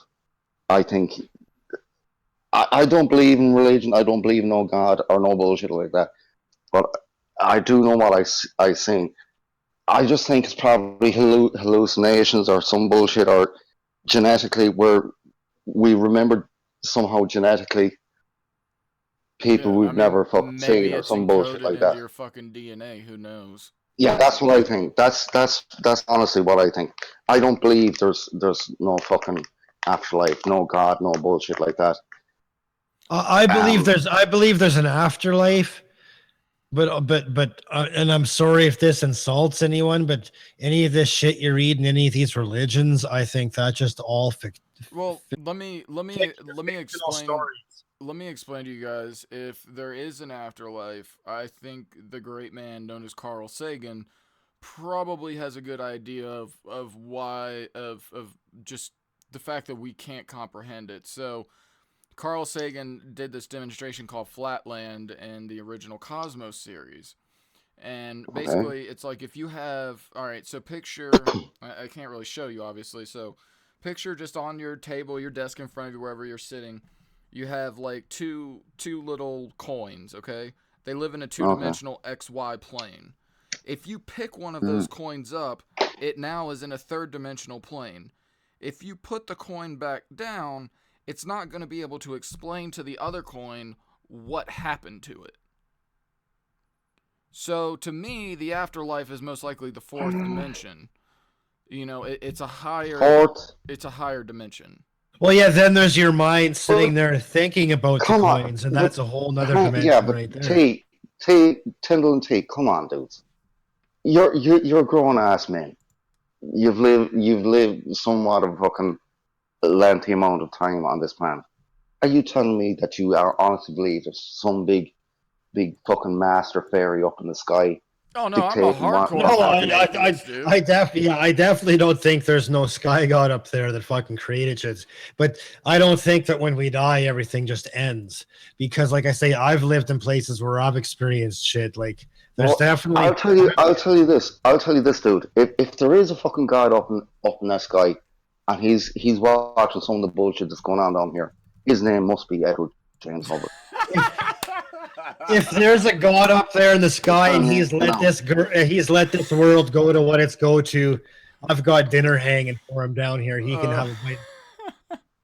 There ain't no sky god that created. I'm telling you now. If there is a god up in that goddamn sky, his name is Edward James Hubbard, and he's serving us all those fucking nasty ass fucking noodles. Oh God, please send me to hell. Please send me to hell.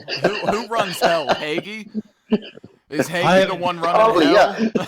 To be quite honest with you all, hell sounds, if heaven and hell were real, hell sounds a whole hell of a lot more appealing to me. Dude, I can't listen to K-Sir for eternity. I'm sorry, but I cannot listen to. I hate to say it. I probably could, because fuck that shit. I did want to ask you both you guys one thing though. Did you watch his nasty ass video making those goddamn fucking noodles? Oh yeah, dude, it was disgusting. Oh yeah, didn't you see the recipe I posted on my Twitter? I seen what you tweeted out that goddamn recipe. Holy fuck, dude, that was funny. I hacked that because that every Wednesday night I hack Edward's stuff because that's what I do Wednesday. All right, I gotta wrangle you guys in. You're getting off topic of paranormal shit. That's enough, Hubbard. We are, yeah, okay. Well, no, this is some scary shit. Look at what Hubbard put in those goddamn noodles. Dude, no, I watched and I promptly vomited in my mouth. Yes. So did it not fucking scare you or affect you in a bad way? But at the same time, he put raisins in his noodles. He put cornflakes in them. The corn. He put cornflakes. All right. The cornflakes, I can get. They're corn. They're crunchy. Okay, but the fucking raisins. Raisins. What, I'm sorry. Cereal ramen. I'm Just sorry, put the but raisins the in the goddamn goddamn cornflakes, cornflakes. and you got Raisin Bran. Jesus. Fuck, You know what? What is salad stuff? What is salad? You know what was paranormal about Hubbard saying cornflakes on it? Because the next day, Kellis come out and they put up that picture with the slightly dark cornflake character, and it got them a hell of a load of shit. So maybe Hubbard is their fucking go-to guy for their fucking ideas for Kellogg. Dude, he must be on some next level shit.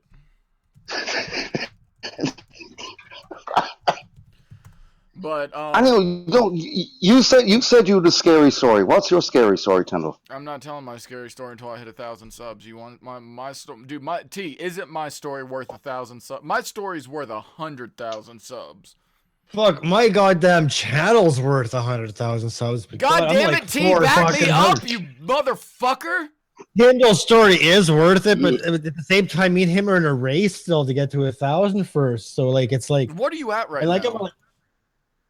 Wow, fuck, I'm at 493 right now. Holy shit! Oh, dude, I'm double. I'm like, shit. Where am I? Yeah, I think I'm over double you right now. Fuck both of you. Quality for 1,000 before both of you. I'm at 892. Can we get 8 more subscribers so I hit 900 just to piss T off? Yeah. Subscribe with your troll accounts, guys. That's fucking bullshit. You all gotta subscribe to fucking channel 1 and fucking that's the way to fucking go. Everybody subscribe to T. Cactus, I gotta cut you out because I got other people. No worries. Talk to you later, Cactus. But seriously, we do got to get Tyndall up to 1,000. No, that is serious. We got to get, because there's shit he's gonna put out that I want to fucking see. But fucking asshole's not going to do it till he hits 1,000 And subs. you guys so- know that. You guys know, like I'm such a stickler for quality. I don't give a fuck.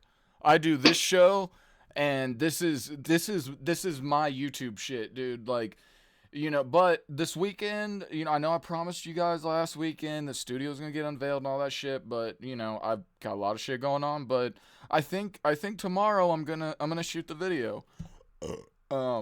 I wanted something interesting to talk about, but if I have to do just a studio unveil video, fuck it, I'll do it. I don't care. Fuck it. I'm past. Yeah, I'm curious to see what your setup is. Oh, you're gonna like it because I did a test video already, and it fucking looks good. Fuck, I sit here and I shoot my videos with a VHS camera and stuff, and you guys doing your fancy stuff. All right, Cactus, thanks for calling in, bro. Appreciate the ghost No shit worries, story. no worries. Everybody No worries, after dude. the stream. Oh go- yeah, shit. What? Oh shit, I didn't realize Cactus was here. Yeah, thanks for fucking coming in. And nice. everybody go check out the Fall Troy. Look up Ghost Ship, badass song. Goes the Cactus's story. Cactus, thanks for calling in. Appreciate you, brother. No worries. All right, I'm gonna read a submission that somebody sent me. This is Philip. He's a homie. I'm just gonna read this out. Don't know if it's good or not, but we'll find out. Let me get my narrating voice on. Hold on, I got a Bud Light break. Hold on. All right. I lived in Wales for a long period of my life, and I always heard stories of a road up in the valley that was haunted and never read much into it. So one night, I was at the pub with a few of my friends, and we started chatting about the ghost stories, and I was asked about the haunted road, and they told me this. Way back in the 1800s, there was a farmer who met a woman and fell in love with her. They secretly dated for years. They wanted to get married but couldn't afford it, so after about 10 years of working on a farm, he had enough money to marry this woman. So he hired a carriage for them to go on a night ride where he'd propose to her. But halfway through the ride in a valley, a group of men tried to hijack their cart and smashed it. God damn your typos. And smashed one of the wheels off whilst it was moving, so it sped down the road with 3 wheels, and soon to be just as fell out and... Okay, hold on. I'm gonna have to edit this. Hold on. While it was moving, it sped down the road with 3 wheels, and soon the man fell off, and his head was ripped off between a tree, and his soon-to-be wife trying to pull him back in, as the cart crashed soon after killing his soon-to-be wife. And to this day, people say you can hear the wife's faint tears for her husband. If you drive by to a certain part of the road, you can feel a bump where the husband died. That is a scary story, but not a personal one. But I'll allow it because I've already read it, and I can't change time. Anyway, moving on. So, let's see who we're gonna. Okay, I got a fucked up story for you. Drop it. Like I say, I've always grew up like I'm the type of person like believe in shit, but I got to see the proof. And I never seen much throughout most of my life. But I lived in one place. We lived in a townhouse, and we saw all kinds of weird shit. All kinds of weird shit happened in this place. Story here is, and like I say, this is 5-10 years ago when this happened. But my daughter at the time, she always had hamsters. And of course, she'd have a hamster, and a week or two later, the things would break out of their cage, and we'd never see them again. But this one time, she had a hamster, and the thing had been gone for like a week at this point in time. I remember it had been we'd looked everywhere, and we just assumed it was gone, it was dead. And her bedroom was upstairs, and she'd been upstairs for hours. We were downstairs watching movies or whatever. Was running downstairs. Beelines it right for the kitchen, goes into a cupboard, reaches behind a bowl, pulls out her hamster. And I forget what the hamster's name was. I'll just say it was, it'd have been Hammy. I can't remember. But she's, I found Hammy, and goes running upstairs. And we asked her later, like, what the hell? What was that all about? And she said, like, she used to say there was a girl that was talking to her in her room, upstairs in her room. And the girl told her exactly, like, because her hamster had been missing for days, told her exactly where her hamster was. She went downstairs in that cupboard exactly where she was told. It gives me the chills. Oh. And like I say, we'd been downstairs for hours watching movies. It's not like she could have like planted it down there or nothing. Like there's no way she could have known that thing was there. And in the way our cupboards are like laid out, like that hamster had hundreds of ways it could have got in and out of that cupboard. It could have been anywhere in the house. For her to know exactly at that point in time, it was right there. Like it was. I never experienced weird shit till I lived in that place, and there were so many things in that place I experienced. I could make a movie out of that place. Like it's unreal. That is just straight fucked up. Yeah, it's so and many. Like it's so weird you couldn't even make that shit up, dude, because it's about a fucking hamster. Exactly, like, and just like we were just. I remember like me and my wife were just like, "What the hell? Like, how did she?" Like I said, we've been down there for a couple hours watching movies. She just comes downstairs and, oh, there's my hamster, and walks back upstairs with it. We're like, what the, like, what's going on here? Dude, that's. But there was, like I said, so many weird things happen. People that you'd come to visit seen weird. That, like I say, I could write a movie about the crap that happened in this place. It was just, it's a 30-year-old townhouse. It's nothing. It's not no old building or nothing. Like I don't understand it, but. Stuff that happened in there was crazy. I've never experienced it since then or before then, but it was nuts. That's some fucking crazy shit. All right, we got some more people wanted. I'm gonna take an order. Adrian, you're coming up now. I don't know if it's me or you, but one of us is cutting out. I'm gonna do a quick. I think you should, Yep. maybe. All right, we should be back now. T, you back? T. I'm here. Can you hear me? Yep, we're good. See, I got pretty drunk beforehand. This shit's a lot more fun when I get really drunk. Yeah, do you talk a lot more? Oh, somebody said a couple places in Virginia too. Yeah, dude, I live in Virginia. Virginia's got some haunted ass shit because this is where people first fucking rolled up and fucking started fucking around in this country and started fucking with the Native Americans and shit. And you don't fuck with people that have fucking Native American magic. Fucking skinwalkers and shit. And you guys fucking stole their land and shit. Yeah, dude. And I feel like an asshole because I've got fucking Native American blood, but I'm white. But I got slanted ass Indian eyes. And fucking I'm just a walking contradiction. Anyway, before we get into that, how tall are you again? 6'1". God damn, but just, looking at your pictures, you're just the type of guy you look like you're like fucking like 5'8", but then to hear that you're 6'1", it's like, holy shit, you're a big fucker. Oh, no, like, dude, I'm 6 foot myself. Dude, no, you need to.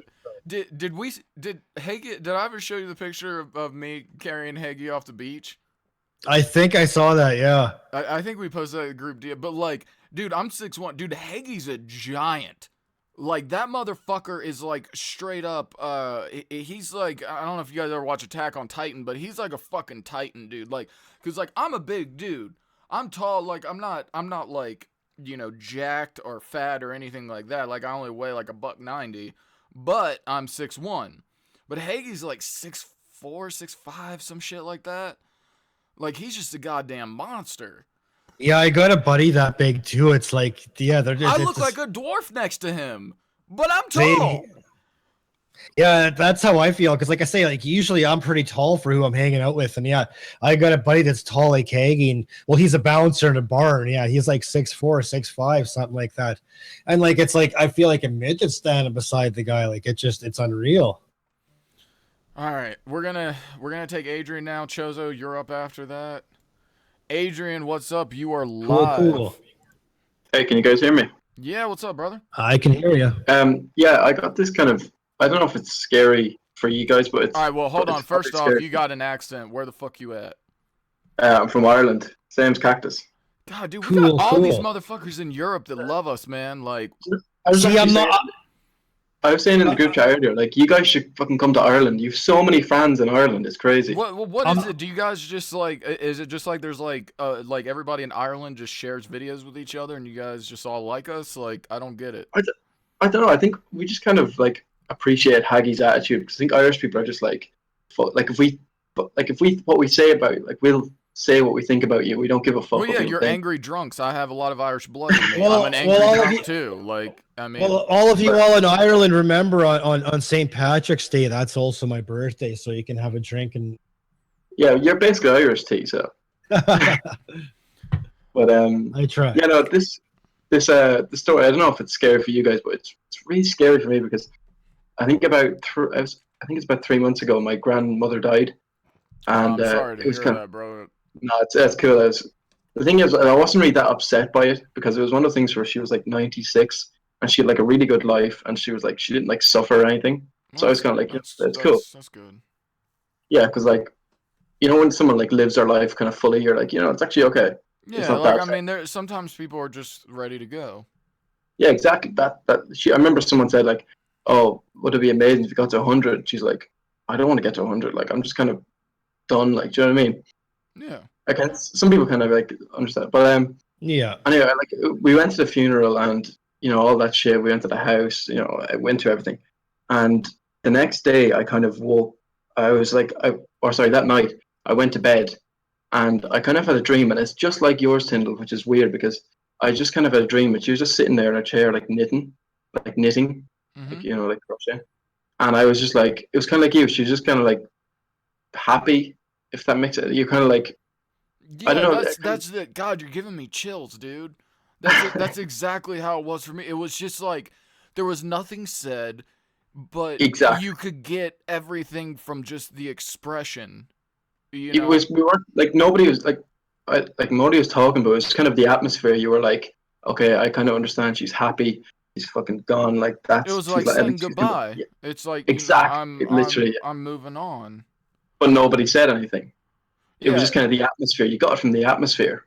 yeah, and see, if there is an afterlife, maybe there is a way that if you hit like the fourth dimension or something, maybe you can manipulate dreams and stuff. Because one thing I'll say that makes my dream kind of more interesting in a way is that I was the firstborn great grandchild and also the first son he had ever had. So I was the first male descendant of Yeah, his. And I mean, I remember him pretty well, but my family told they're like, he adored you. You were everything to him, yeah, and things like that. So then when I think back to that dream, and sometimes I wonder if like maybe since like I touched his dead body, like that made some kind of weird energy connection, yeah. or It's a fucking weird feeling, isn't it? But it's yeah. like so fucking cold, man. It's like it's crazy. Yeah, dude. To anybody who hasn't touched a dead body before, it's a surreal experience, man. Because you can just feel the lack of life. I mean, You it's kind Yeah. of just it's you crazy. can just Yeah, it's not what you'd think if you've never done it. It's a weird experience. but it's kind of like it's just like this like emotion kind of comes over your body, and you're just like, holy fuck. This person. I used to talk to this person. Kind of. That makes sense. Yeah, and then they're gone. I mean, Yeah. we're all born to die, but sometimes it happens before we want it to. And the thing that pissed me off, and one of the reasons why, if there is a God, he's a piece of shit, is my great grandfather died in the late 90s, and my great grandmother continued to live for another 15 years by herself, and then she got dementia, and then she died. And that pissed me the fuck off because she Yeah. had to be alone. 100%. She had to be alone, and I went out and see, the thing is, like, I would go to her house and I would go and stay with her and stay in the room. My great grandfather passed away, and he was in the VA hospital because, like I said before, he's a World War II vet. I mean, like, if you fought in World War II, you're a fucking badass motherfucker. Yeah. 100%. Yeah. And he was in the VA hospital, and he wanted to go home to pass away. And after he passed away, I stayed in that house many a times. Never a thing happened, man. So it's like, I feel like if your loved ones pass away and everything's cool, like, they may say something to you. Maybe they come around once in a while. Who knows what happens when you die? No one Mm. does. And it's a happy thought to think there's an afterlife. My scientific, analytical, logical brain says it doesn't make sense, and that it's just going to be the same way before I was born. Nothing. But I could. Sorry for interrupting no, you no, there. no, it's cool. It's like, but I, it's a nice idea. to be honest, I think I mean I was brought up in like a Catholic family, and I don't really believe it anymore. Like You're cutting out, Adrian. Back and stuff. I'd like this. Or You May might have to hit that restart yeah, there. You might have to reconnect, man. I gotta take a piss. Okay, that's cool. I just did that. I can sit here for a couple minutes and stuff. I don't know if you guys even noticed I snuck away. So what did I miss out when I was gone here? I'm just gonna take a look at the chat here. Wow, nothing much going on. But I did have this one question. I don't know if it's kind of maybe it's kind of Halloweeny. I don't know. It's kind of creepy or whatever. Well, But let's go. what like so? Do you know Richard Dawkins? Wow, I should the name, but I'm just so drunk. I don't know who it is right now. But he asked this question like a long time ago, and he said like, if you could like talk to God and ask him like one question, what would you ask him? Like, say if God was like real or whatever, and you could ask him one question, like what would you ask him? That's a good question. I would probably just be like, what's the point? Yeah, I think I would just. That's like is this the big show, or is what's after this the big show? That's what I would want to know. I think I would just be like, why have you gone like to such lengths to like hide yourself from people? And that too, and that's the big thing. Like I grew up believing in God and all that, and like I say, like I'm an atheist now myself, but that was always it. It's like mighty and powerful. Why does he? Welcome back. Why does he hide himself? Like that's Yeah. And that's like if you got all this power, it wouldn't be hard just to prove your existence. But that's Why the thing. not Like do it would just like solve like most of the problems. You know what I mean? Exactly, and that unfortunately is was one of the big factors that made me leaving, was the fact that someone who had all this power to create the entire world, the entire universe, all of mankind, then all of a sudden one day he just decides, fuck you guys, I'm not helping you guys, I'm not even gonna acknowledge my existence to you people no more. Like, Dude, So- he could have made Pokemon real, but instead he made mosquitoes. The thing is though, like, if he comes back, he's gonna be fucking pissed. but that's it. If it's real, oh my god, yeah, like holy Like, shit, like He that, comes that, back that and is he's like, Dude, You'd be I've got some destroyed this choice. planet. I've got some choice words for God when I die, if he's there. But it's a fascinating story. Like even if you don't want to believe in the stuff, I encourage people to read the Bible. It's a good story. It's interesting. It's horrifying. It's horrifying. It's thing is- graphic. It's not only that, like, I mean, I don't want to like piss anybody off, and I'm sorry if I do Oh piss no, anybody no, off. no, dude. We're But- totally don't give a fuck about political correctness here. You can say whatever the fuck you want. Oh yeah, I've been listening for a long time. I understand that, but I just don't want to piss anybody off. But I mean, if you read the Bible, like God is a dick. oh yeah, Especially Old Testament God. Exactly. He was like, fuck, you're just killing people like left, right, and center. Like compared to like the devil, God can like fucking shit ton way more people. Like, Yeah, than he- I've seen that image. It's like God killed like so many thousands and Satan killed like 3. Yeah. Well, and then, like, Exactly. T and I have talked about this. We went over the commandments of the Satanic Bible, and we're like, oh fuck, dude, we're Satanists. Shit. Yeah, I like remember you yeah, reading like that. it's. In my opinion, if y'all want my opinion right here, right now, Sure. it was a time, mankind was in fucking everything was horrific. People were just, things were just going shitty, and a group of people thought, well, we need something to keep people in line, to give them something to wish for, to hope for, to be fearful of. And I think a group of men, there was absolutely no women involved in writing this shit, but a group of men wrote out this fucking Bible, and it put the fear in men. It gave men something to hope for, and it was a way to keep people in line. But they went about it. They went too extreme on it. That's the problem. It's like, I mean, if you, like some places in the Bible, if your children disobey you, you're supposed to bring them down to the center of town and have people stone them to death. Like Hold on. The Bible, Dude, I don't mean to interrupt you, but I got break news.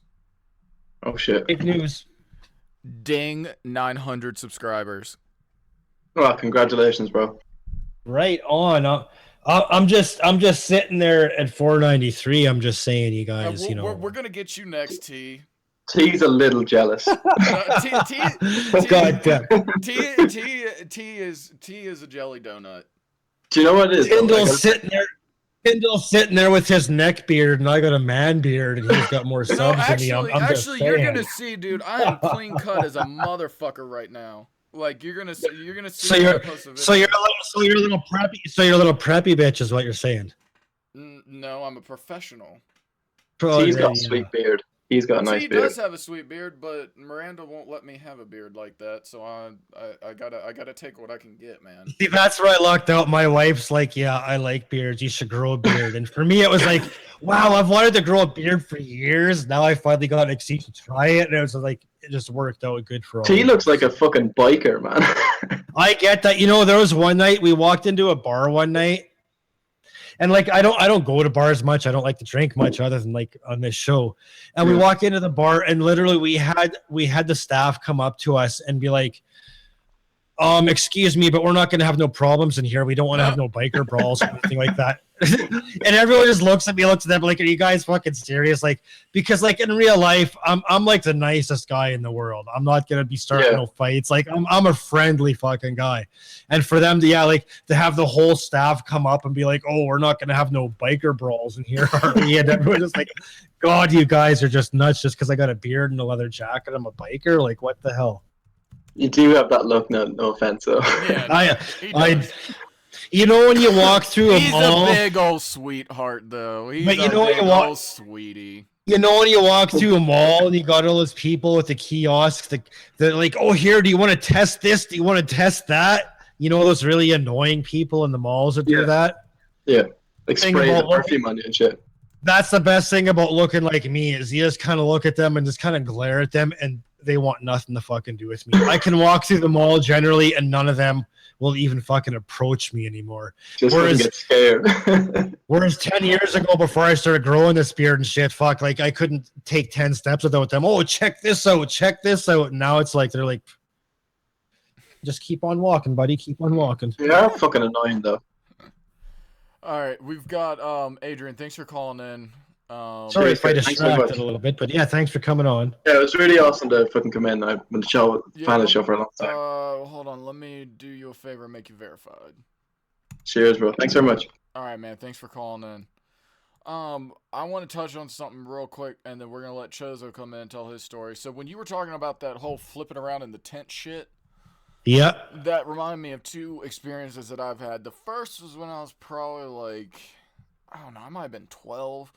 I never had a sleepwalking thing, but one night, one night I went to bed and I woke up in the fucking lounge chair in the living room, like just sitting there, just perfectly in the lounge chair, and I just came to, like wide awake. It was the weirdest shit ever. Then later on down the line, I remember this one night, me and my friends were hanging out, and almost the same thing happened that you described. We would all hang out and play video games and shit, and then like pass out in somebody's room, like whoever's house we were at or whatever. Yeah. And we woke up, all rotated fucking around, and we were like, dude, what the fuck? Because it was like so tight quarters that there was no way. Like it wasn't where we rotated like you did, like I guess like 90 degrees or whatever, but like it's almost like we rotated and flip-flop positions. Like there were 3 of us or 4 of us, and we all rotated around, and it was fucking creepy, dude. That's fucking. See, like I hate to say this and sound like one of those crazy fucking tinfoil hat wearing motherfuckers, but you know, like I honestly think there's aliens. There's other life forms out there. Oh, considering no, I believe aliens have to exist, dude. By the math. Considering the size of space and all them little stars you see out there, those are all suns with their own solar systems going around them, and think that none of them have life on them, it's a waste of space. Like there's got to be something else out there, and they're no doubt watching us, waiting for us to be ready. At least I'm hoping. They're clearly not trying to take us over. Something would have happened by now if that was the case. Well, But I like mean, we can get our Tyndall foil hats on and we can talk about reptilians and shit, but the reptilian. but let's take Chozo. He's been waiting patiently. Yo, what's Yes, up, it's- Chozo? You are live. How's it going? Oh, hey man, how's it going? Sorry for the wait, bro. Oh, it's all right. You ain't like wasting my time or nothing like that. At least I can get cool with both of y'all, and that's all that matters. Damn right. So, gosh dang, you guys are like mad next to like almost every single darn crazy person. Like, I'm just saying that because to me, right? Whenever I keep on seeing Tyndall show or Channel One or HAGYRANTS show, I'm like, how the heck are they getting these retarded people? Like, I've been dealing with some retarded people in my school. Trust me, I'm 18 years old. I deal with like a private school. And boy, those kids are crazy. They've been going down in the hallway. They've been going ahead and like breaking doors, all this other crap. I'm dead serious. There was like, I remember, what was it? 2 weeks ago, right? And I was like doing my homework. I was like doing my work too as well. The first time in the gosh darn morning, 10 o'clock a.m., bam, a door open. Like you can literally hear it. Pop! Like a darn gunshot. Now, And then they say, wait, where are you? At home? I'm at home right now, yeah. Well, no, in the story. No, he's just school. I'm in school. Oh, you're in school. Okay, you're in school. Gotcha. Yeah. And the reason why I was doing my homework at school because, well, I had nothing else better to do because they didn't give us that much work. So I decided just to do my homework there. I haven't forgot about it, nothing like that. I'm just making sure that I got everything done. Well, that's what I used to do. I honestly, through most of my high school, I did all my homework at school. That way, I had the entire rest of the night do whatever I wanted because my homework was done already. Yeah, or you can just do it in school as soon as they show you it. There you go. Yeah, that's what I do. And then like, that's for homework, right? I'm like, yep, that's for homework. But guess what? I'm doing it in school, right? I got better shit to do tonight than fucking doing homework. I got bitches and shit to fucking do. That's what I was doing in high school. Screw darn homework. Yeah. But yeah, the darn door was broke open. They say student out of the area. This dude was running down in the hallway, running outside, and they're saying they got a visual. They're about to call the darn cops. I'm like, gosh dang. What the heck has this sucker been doing? Some meth? Gosh dang. Like, I'm dead serious. I wish I can take a picture of it, but they won't allow us to have our phones, right?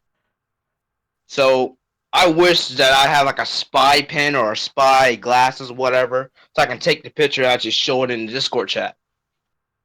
But that door was broke open. You know about those pulley things, those levers? You know what I'm talking about? Yeah. And then like next on top of the door. Yeah, that thing I know was what you mean. It was dangling down, and this was in like the men's, like the boys' bathroom. So we can't even use that crap. I mean, we have to use the darn girls' bathroom. Is your school like really old? Like, I don't know if it's really old, and sure enough, I don't even care. The teachers and the classmates were crap, but I think it is. Like, it's a private school. It's a small building, very very small building, compared to my high school. And my high school was like 2 stories. As for this is not even a story at all. It's just a darn plain. Think of it like a house, right? Right. Just a normal, simple, small house. That's basically what it is. Nothing too big about it. It's pretty small. That is pretty small. It's like the darn 1960 darn schools. Ain't that too big at all. But I was like, gosh dang. And then I started looking on YouTube. I'm like, all right. So I already had like a crazy day today. I don't need to go ahead and tell no one about it. Look on YouTube. Look on HAGYRANTS channel. Charlie Chill. Again. And he's like, come on, man. Oh man, like he always says that in his darn videos. I don't know why, but he reminds me. I don't know if you guys watch this, but the Spider-Man the animated series, there's this character named Carnage, right? Oh, I And remember that shit. yeah, it's like the 1994 Spider-Man. Oh, Now see, I that watched was the '60s Spider-Man, so I missed the sixth Spider-Man was good too as well. Wallop and But Web Snappers. Okay, I'm gonna have to cut both y'all off because you're fucking getting off topic again. I hate everybody. T, all I right, hate I'm you. sorry. Okay, I'm not gonna get off topic. Drunk and I'm stuff. trying to keep it creepy here. You guys are pissing me the fuck off, and I'm gonna haunt you after I kill myself for ruining the show. Well, shoot, man, shoot. Nah, I think I'm just kidding, man. I'm just kidding. Nah, Stuff. that was a cool story, man. That was a cool story. yeah, but there's like a lot of stories right there in that school. I'm dead serious. There's been people that's been backstabbing me. There's been people that's been like two-faced. And when I say two-faced, I mean like they be all cool and all, like Edward Hubbard. Now Edward Hubbard being like, "Oh, I'm sorry for all the hate. I'm sorry for all this other stuff." And then out of nowhere, they just be all angry. No, that's just how people are, man. Like, I mean, that's just the world we live in, sadly. Angry It is freaking very, people. very sad. Like, if you look in the news nowadays, you just find these stupid, weak people. And I'm sorry to like say that, but you find these stupid, weak people that's protesting about this stupid thing. Like, I agree with you, what is it? Chozo, but I gotta cut you off, man, because I'm trying to keep it creepy. Sorry. I'm sorry if I'm not creepy. Nah, it's okay, man. I appreciate your story and I appreciate your call, and we will talk to you again soon, I'm sure. All right. Have a blessed day. Cool. Nice having you on here. Appreciate you, man. I'm gonna jump into something really creepy right here, since you want to keep on creepy. Yep, and then we're gonna take Jonathan's call after that. Go ahead. It's a quick story, but back in the same place where most of these stories I talk about with the creepy shit happening, we're all in the same townhouse. But we lived in this townhouse. My wife used to always talk about. She would sit on the bed and she would say she would just look at me like in fucking terror and be like, "Did you feel that?" And I'm like, "What?" And she's like, "It feels like the bed's shaking." And I'm sitting right beside her on the because we had like a desk set up beside the bed with her computer and shit. And I'm like, "No, like I don't fucking feel nothing." And then for months she would say this, and I always thought, "Oh, she's just fucking imagining this shit. She's tripping out, whatever." And then one night, sure shit, it happened to me. I'm sitting there on the bed and I'm fucking looking up shit in the computer. And it felt literally like somebody had their hands on either side of me and was shaking up and down like really, really fast. And it would last for about 30 seconds and it would just stop. And there's nobody fucking around. And this shit happened, like I say, she talked about it for months. It never happened to me. Then all of a sudden it started happening to me. And it happened for 6 months. We even moved to another place. And once we moved, it happened for a good 2 months in that place too. Like it was trippy. Did it like happen to you too, or just your wife? Yeah, it happened to me too. Like at first, I thought she was just imagining. I'm thinking, yeah, right. Like, yeah, you're feeling someone shaking the bed. But I felt it like, and it literally felt like someone had their hands about 6 inches on either side of you and just started shaking up and down like really fast, as hard as they could. Like, and it would go for like 10, 20, 30 seconds, and it would just stop, and that was it. Like it was. Like I say, that place, like I never really believed in weird shit. Like I hoped to believe in weird shit, but I had to see proof. And in that place, like I saw things, so many things that I cannot explain. And that was one of them. Like I could physically feel the bed shaking, but there was nobody around me. It would happen when there's nobody else home but myself, and the bed would start shaking 20, 30 seconds, and it would just stop. That's fucking crazy, dude. Like, ugh. All right, let's take Jonathan's call. Jonathan, what's up, dog? Hey, what's up, Tindiil? What's going on, man? Oh, hey, how's it going? What's up, T? It's been a very rough week.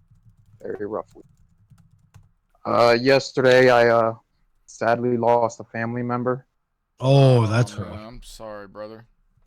Yeah, he was a diabetic, but the problem is that he wasn't taking care of himself because when you're a diabetic, you can't drink a lot, and he was doing that. But he was also depressed because like 6 7 months ago his wife died. Oh, okay. Damn. Yes, so because she died of Lou Gehrig's disease. Oh Um, fuck. yeah, it was crazy. It's my aunt's parents.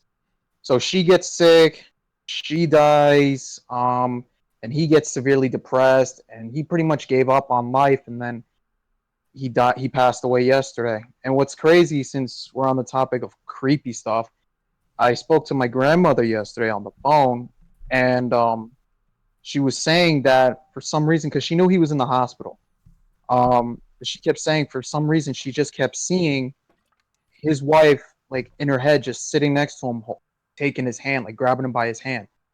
And then a few minutes later, my aunt and uncle call her and tell her that he just passed away. Wow. I've heard so many stories like that too, man. That's just crazy. Yeah, and then to make things worse, her dog, whom we've had since I was like 9 years old, he's not doing too well, and he might pass away next week as well. Oh my god, dude. Like, fuck. Jonathan, I'm so sorry, dude. Like, It's all right, man. man, like I mean, you can see my picture in Discord as my dog.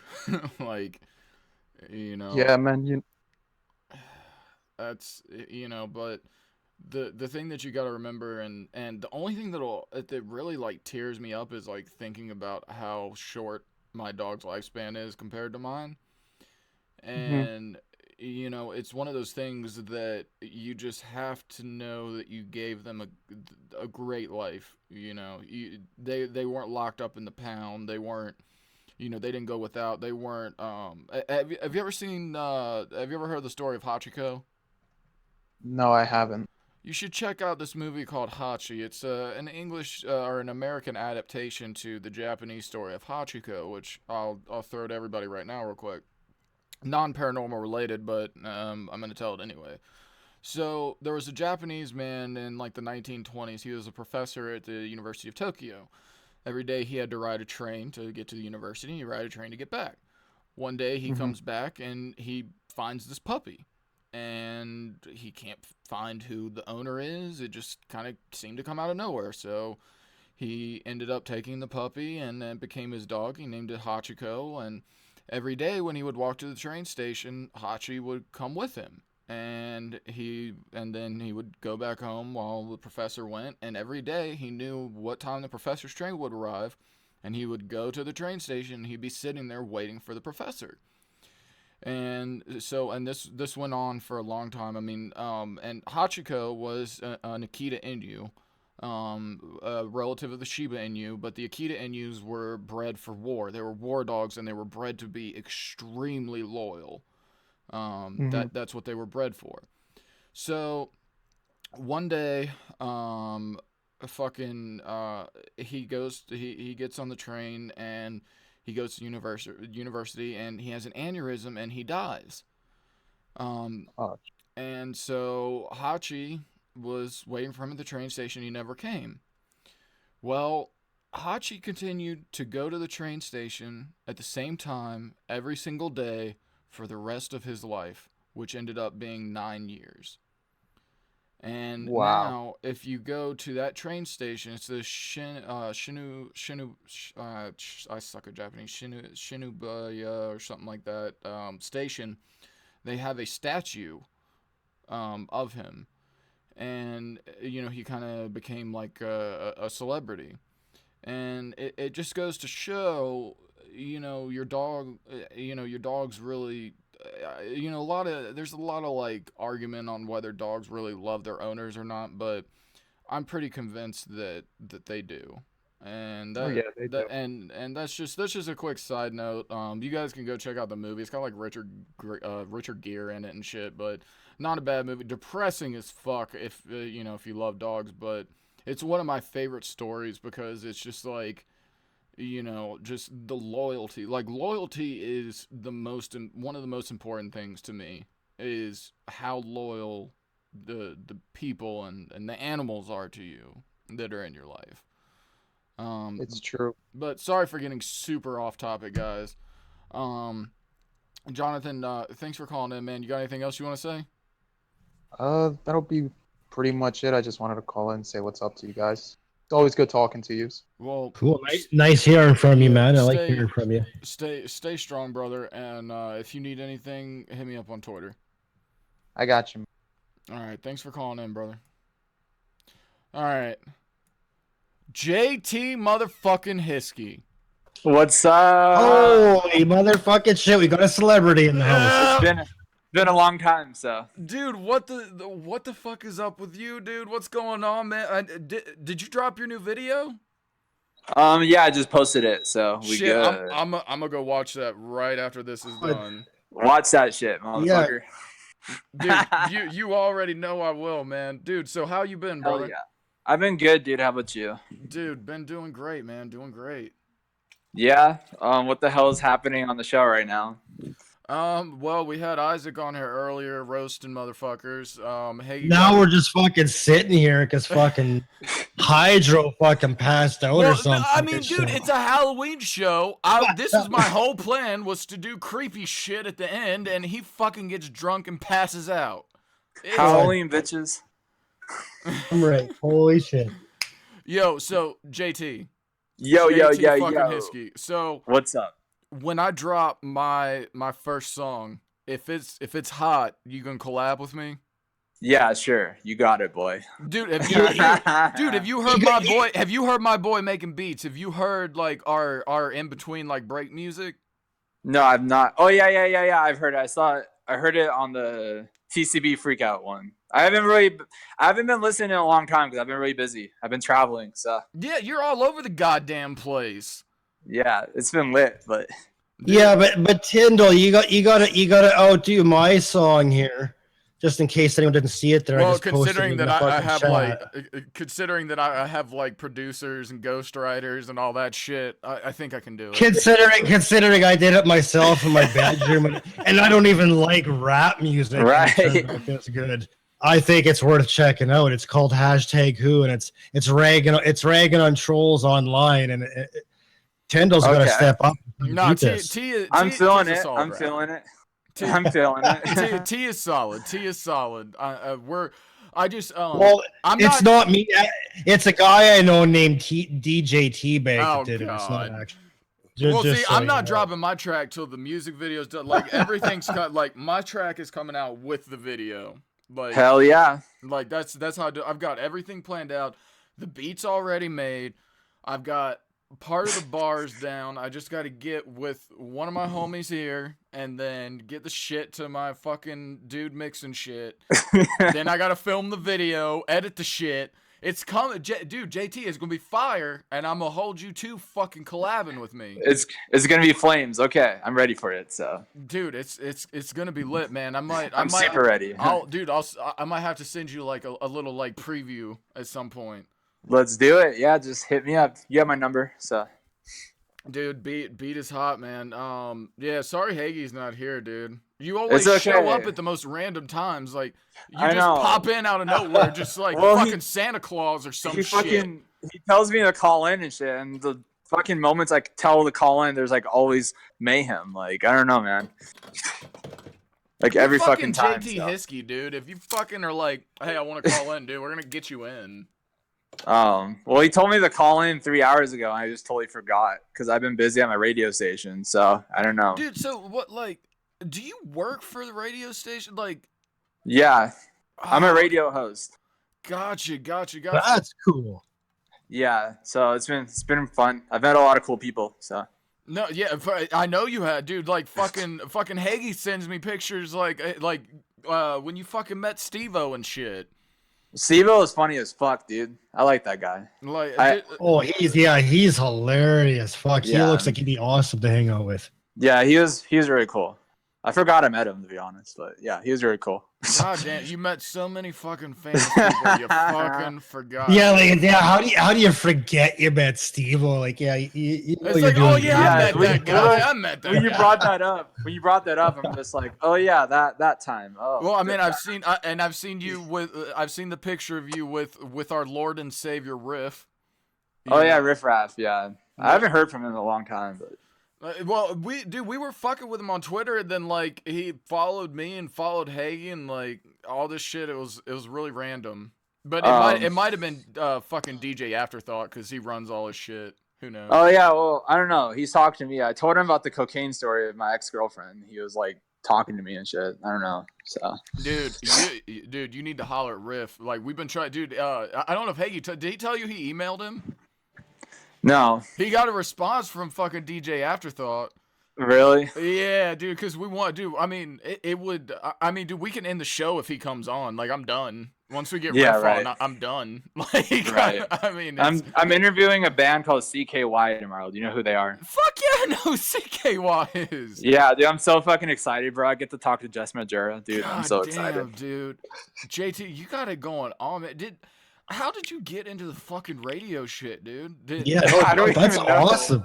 I don't even know. Like, I don't know. At age 19, I just knew a lot of people, and that just got me here. I don't know. It's kind of weird, but It's fucking, But fucking badass. it's been cool. I'm really excited. Like, I was just with the Breakfast Club. I don't know if you know who they are. Holy fuck, dude. Oh, dude. You Few have weeks to deal ago, with was it? Charlemagne? Yeah, well, I was just with him. He's really chill.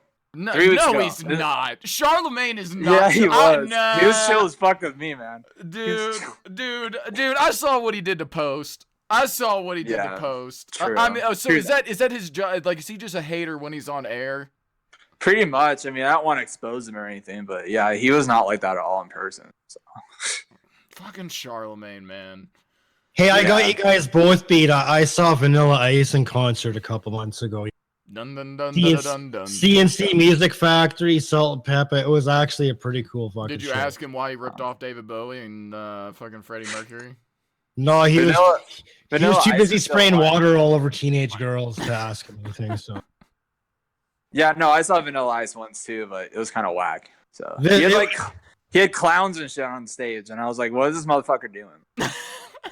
this was Like- actually he's got a tour going now. It's like the I Love the '90s tour, and Yeah, that's the one I went to. Yeah. it's actually it's not too bad. Like Salt and Pepper. I think they were actually the best part of the show. Like Those I are was my impressed. girls, man. They I was fucking impressed by them. Like, holy shit, it's been how many years and they were the best part of the fucking show. But they had CNC Music Factory, Raw Bass. Like, yeah, it was a cool fucking show. Dude, I gotta think there's say. more than one I Love the 90s going around because there's one around here and it was like TLC Well, he's been but Vanilla Ice wasn't here. It was like TLC and Yeah. Well, it's been going for years. Plus, they do like a yacht tour every once in a while. Like, yeah, it's been going for a long time. Yeah, like here in Salt Lake, we have like 5 90s tours that come here. So, but I don't know. I don't ever go to any of them because I'm always gone or whatever. So, dude, that's badass, man. Like, so how, like how's your rapping going, man? Like, good. Good. Like It's been lit. Nice. Are you ever gonna come tour up in Canada? Maybe I can see you then. Yeah, when I get a passport. I don't know. When that's Are you gonna ever happen. coming near me, man? Yeah, wait, where are you again? I can't remember. Virginia. Oh yeah. I want to. Yeah, dude, dude. All right, I'll drop my track. I'll do a show Find with me- you, Find me a venue and I'll be there. dude. Don't play because I'll find you a motherfucking venue. No, find me a fucking venue and I'll be there. All right. You can fucking be at top of the bill. I'll open for you. Yeah, wait. Anybody that's listening in the chat is who lives in Missouri? Because I'm going to Missouri next month for a show. Is there anything to do in Missouri, or am I wasting my time? So people let me know. I don't think there's shit to do in Missouri, bro. I know, not even like a strip club or anything, man. Yeah, fuck that place. Come to Canada, man. That's where it's at. Dude, I'm coming to Canada. I want to go to the Olympic Memorial Place. So that'd be sick. That's But- cool. Yeah. I don't know. I'm I just gonna- need a passport. I'm gonna get you a gig here. Where are you based out of, JT? I'm from Salt Lake City, Utah. So Oh God, you're out there. Yeah, Salt Lake City's lit, dude. All the artists come here. We Well, no, have I mean like it's fun lit, shit. but I'm just saying you were a long way away from us in the East Coast. Oh yeah, definitely. Well, I was just in Hershey and shit where Hagy was a month ago. You should have 2 gone months and ago. knocked on that motherfucker's door and beat his ass. I know shit happened though. Like shit comes up. That always happens when I'm on tour. Like shit comes up. I don't know, man. No, I mean You don't got time for fucking shit when you're on tour. It's just fucking Right. shit. I would go. I'm just I mean, dude, tired. if I go to your show, can I get backstage passes? Of course, man. If there is a backstage at your venue. Oh, you gonna shit on my venue before I even get it to you? Hey, I've never been to Virginia before. I don't know what the fuck it's like. Dude, I live in Roanoke. Like it's one of the nicer, bigger places in Virginia. It's not. Take me to Richmond. Hubbard's house. I want to go to Hubbard's house. I bet, dude. Did you see me go to Hubbard's house? Yeah, I saw that shit like a long time ago. What the one where I went or when I went live? I've been When he- twice. Oh, you've been twice? Oh, Yeah, you you didn't wouldn't catch have- it live? No, was it crazy? Oh yeah, rumor. He hid in his house. Yeah, Oh, from I what want- his is it own still friend up? said, he was in the house and was scared to answer the door when Tindiil sent his girlfriend to the door, and Hubbard was still too scared to answer the door. Dude, what the fuck? I want to see that. It's on my Send channel. it to me. It's on my channel, Yeah. Hunt and Hub Alive, dude. Just Oh go- shit, okay. Yeah, I don't know where the fuck I've been, man. I don't know. I feel like I've been gone too long. Yeah, dude, we miss you, JT. I've Come been back, busy come back making- to us. I've been busy having fun at 20, so fuck it. Dude, no, busy making money and making raps and shit. Yeah, but you fucking know, hanging out with famous people and shit. Yeah. But yeah. God damn, what the Fucking hell? JT Hiskey, man. God damn it. Yeah, I don't know. It's been a crazy ride so Dude, far, dude, boys. Dude, I wanna see you when if you ever get to meet Post Malone, you gotta hook it up, dude. Okay, I will. Post I Malone is my almost shit. did, but You almost did? Tell me the fucking story. You can't just say, oh, I almost met Post Malone and then drop it. Tell me the story. he was here in Salt Lake, I think 3 weeks ago, and I can't remember. I had another commitment. Wait, can you still hear me? Yeah. Okay, cool. I'm stepping out. I don't know if my connection is bad, but anyways, yeah, I just had another commitment, and I don't know. I was just like, oh, whatever, next time. So, Dude, JT, I will indefinitely love you if you can call me if you meet Post Malone. okay, I will. Dude, I will eternally worship you forever. One second. See, look, second. look at how famous JT is. He's just like, oh, gotta take this, gotta do it. Yeah, he's got some famous motherfucking. Wait, one person second, can you hear online. me? It's like, No, yeah, you're he's good, just bro. online. You're good. Yeah, it's Okay, cool. We don't cool. mind. My shit's like Yeah, cutting fuck. out, but that was weird. Okay. Anyways, yeah, I got you. If I ever have anybody call to my station, I'll do that. So. Dude, that's fucking awesome, man. Like, I'm gonna make it out west at some point. Like, I've been planning for a long time to come out west, so I might, dude, I might come through fucking Utah. But I don't know what you said. Can you repeat that? It cut out. I've been planning on coming out west at some point. I might have to stop by and say, I don't- what the fuck is up? Come I don't Salt want to Lake, sound dude. like the drunk demanding guy, but you all need to go into your Discord page and hit the reload button. All right, Yeah, I'll- my shit's like. all right, everybody, shit's hang up funny. and come back. I'm gonna do it too. All right, I'm back. JT, are you there? Yeah, here. can you hear me? Yeah, you're Now it fine. sounds good. Yeah, it's just Discord being stupid. It happens once in a while. Yeah, it's just Yeah. it's the way she goes. Ah, fuck it. But dude, that's Yeah, all, but anyways, yeah. it- Is there anything you want me? Is there anything you want me to ask CKY tomorrow? shit, dude. Now's a chance, motherfucker. I'm trying. Well, goddamn, you're putting me on the spot, motherfucker. Now's a- Ask him to check out #who. That's all I. That's all. No, I'm trying to think of a good question, man. I'm Like, I drunk mean, and they did all those skate videos back in, like, It's like like dude, it's just class. Dude, do you guys like live stream your radio shit like online? Kinda, but there's a huge delay. We're working on it though. Man, dude, you gotta start posting those links, dude. Like, I would totally fucking listen to your shit.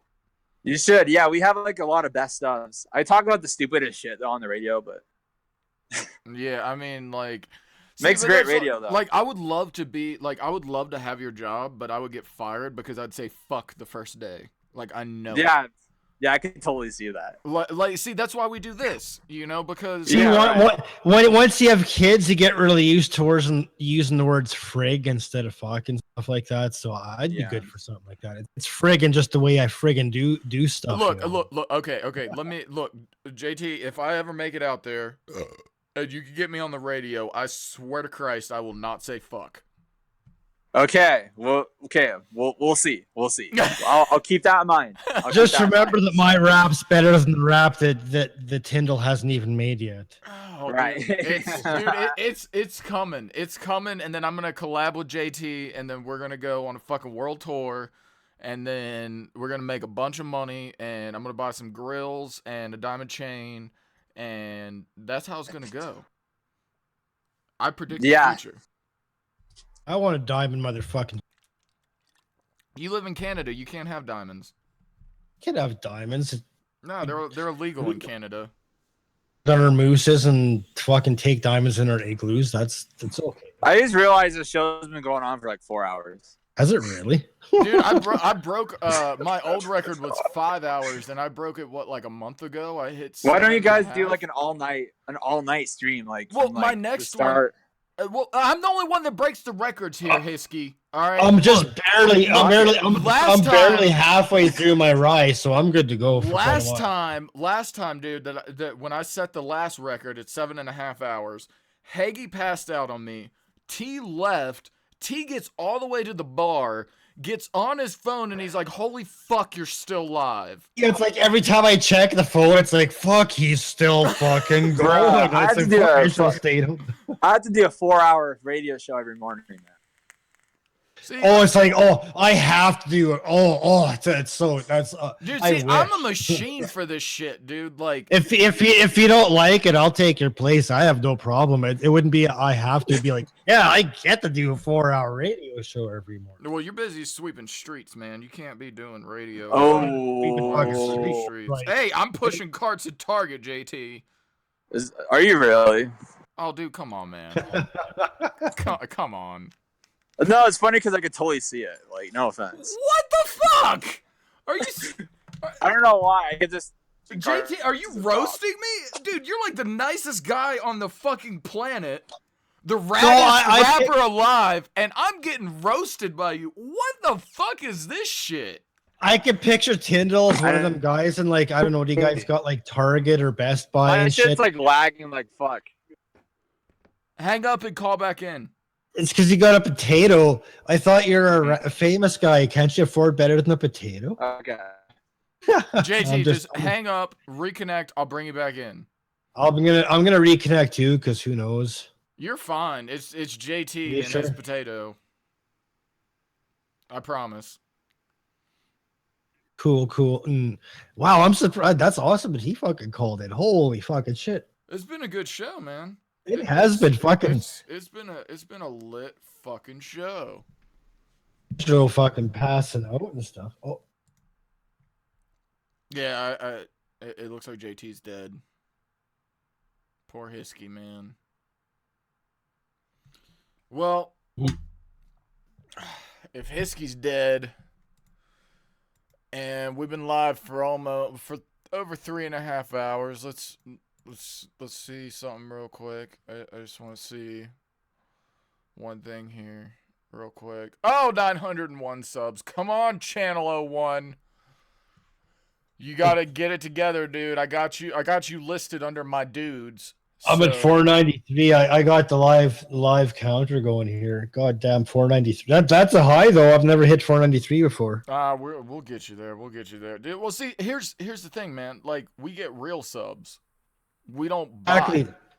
We don't buy. I'm not buying.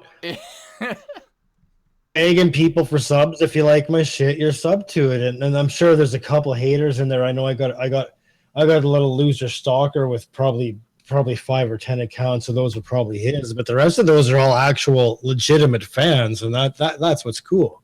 Like I can pull in more views than I got subs, and I'm impressed myself with that. Oh, dude, do you know how depressed it makes me when I see thousands and thousands of views on my videos, but I haven't hit 1,000 subs? It's depressing. I haven't got that. What's depressing is every fucking video I've got over 1,000 views gets fucking monetized. That does suck.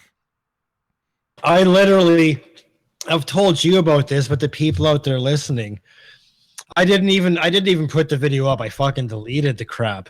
But I had a video. It was a Charlie Chill roast where I sat there and I ate a bag of chips and I read a Bible verse. It got demonetized before I even made it public. So I'm thinking, well, maybe it's my description, maybe it's my title. So I re-uploaded it with no description, no title, and it still got demonetized. Like the system's screwed. So I just deleted the crap. It's not even worth going up if they're gonna do that crap. Like everybody's got to we got to do something. Some sort of stand's got to be taken. Somebody's got to make a new fucking site. Something's going to happen because this. Well, they're supposed to be fixing it. Hopefully, it gets fixed.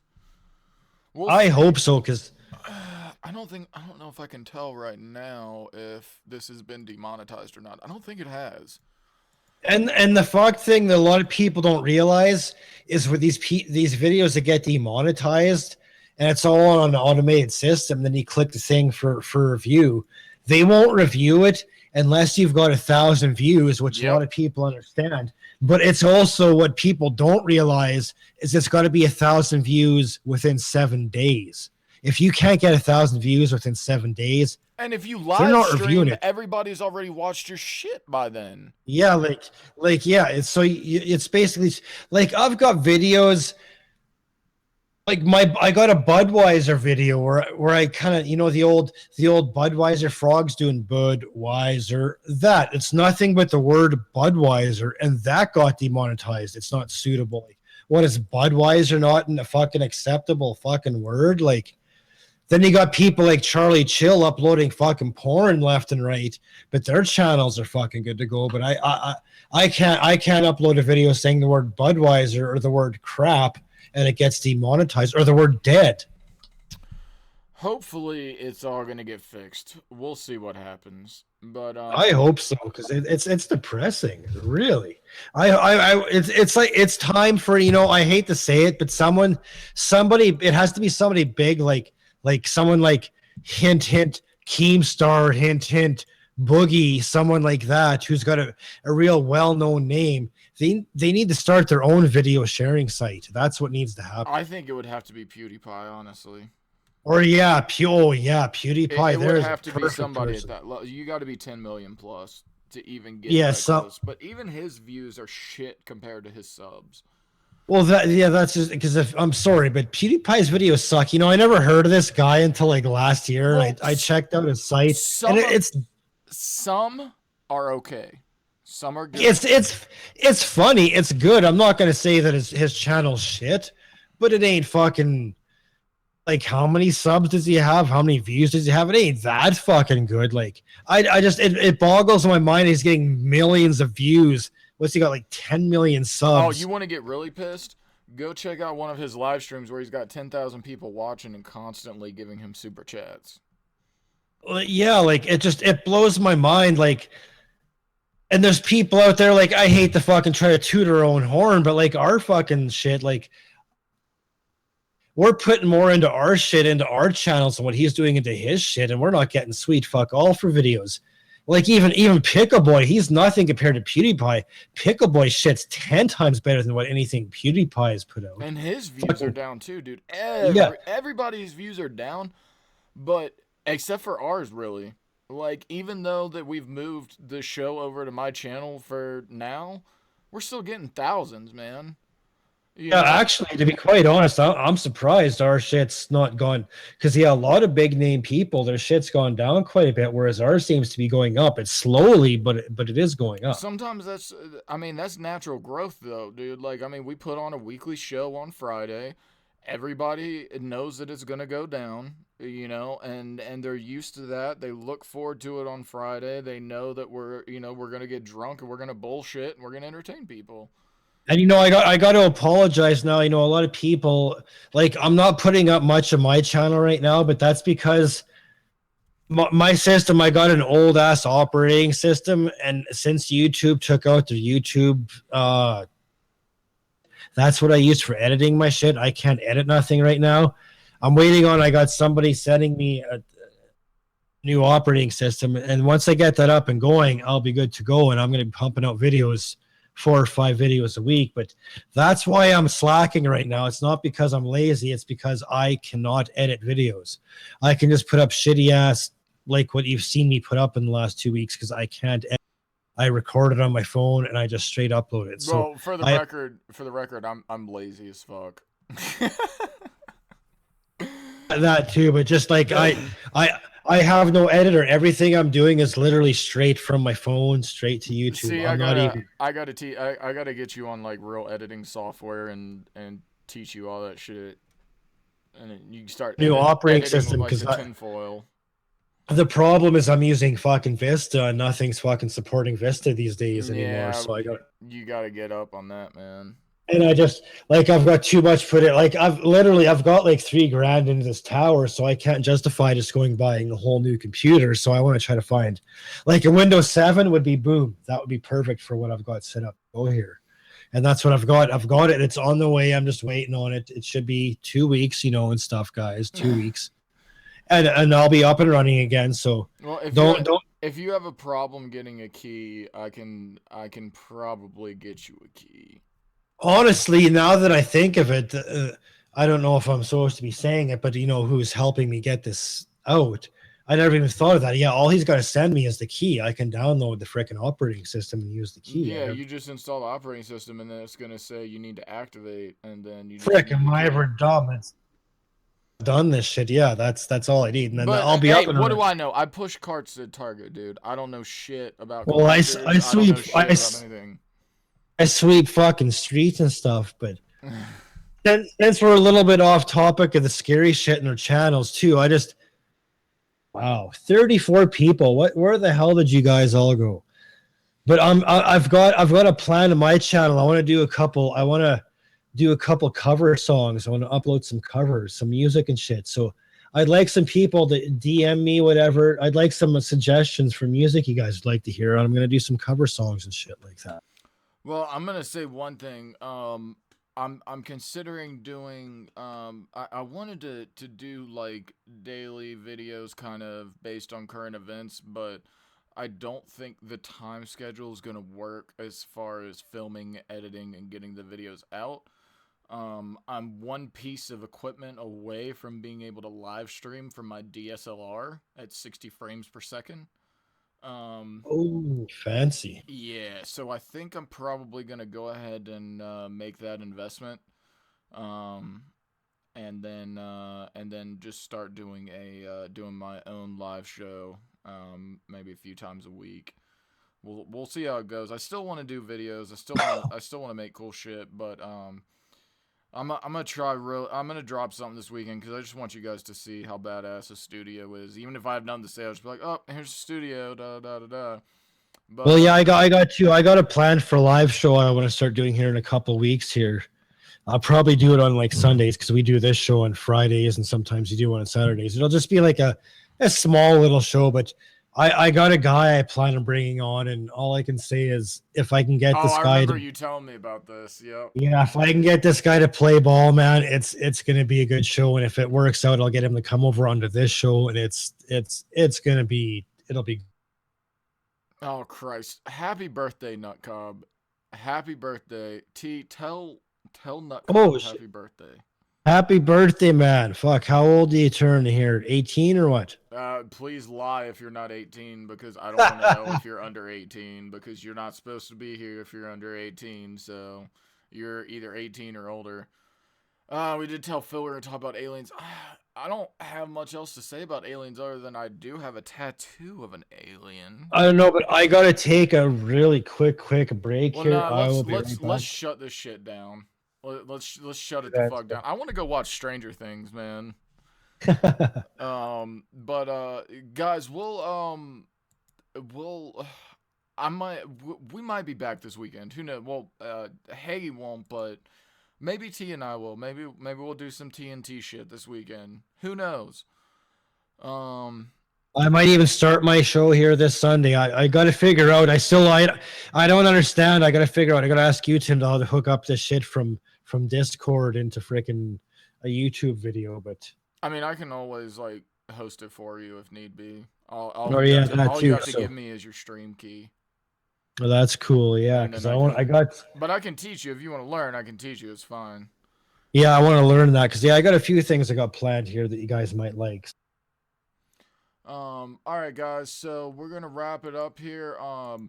We didn't do this earlier, but if you guys have not checked out our fucking awesome sponsor, Lux Brand, go to Oh shit! luxbrand.co. Yeah, you Yes. guys gotta check that. They are fucking. I'm impressed with this shit. You guys gotta check this out. That's all We've I can already say. had some people buy from them, and they've DM'd me. They said their shoes are fucking amazing. They are comfy as fuck, and they look fucking awesome, dude. So link in the description, luxbrand.co. Use coupon code HAGYRANTS, get you 20% off and supports the show.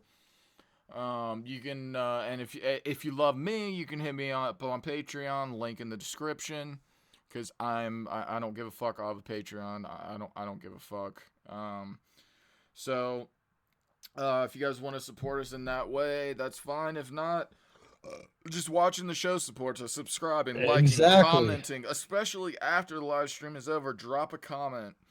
Yeah, exactly. all We that shit encourage you to helps. come.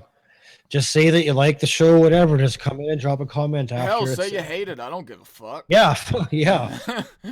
But God, dude, we really pissed some people off today because we got 135 dislikes. I'm impressed. They were out. Yeah. I can tell who is busy tonight. Holy crap! Phil, if you need a new pair of sunglasses, Lux Brand is the place to go. Get 20% off and get yourself some fucking nice shades because their shit is legit. They have high quality ass shit. And you'll get 20%. I think their sunglasses run like $70-$80, so you'll get like you get like 10-15 off, something like that. All the while supporting us.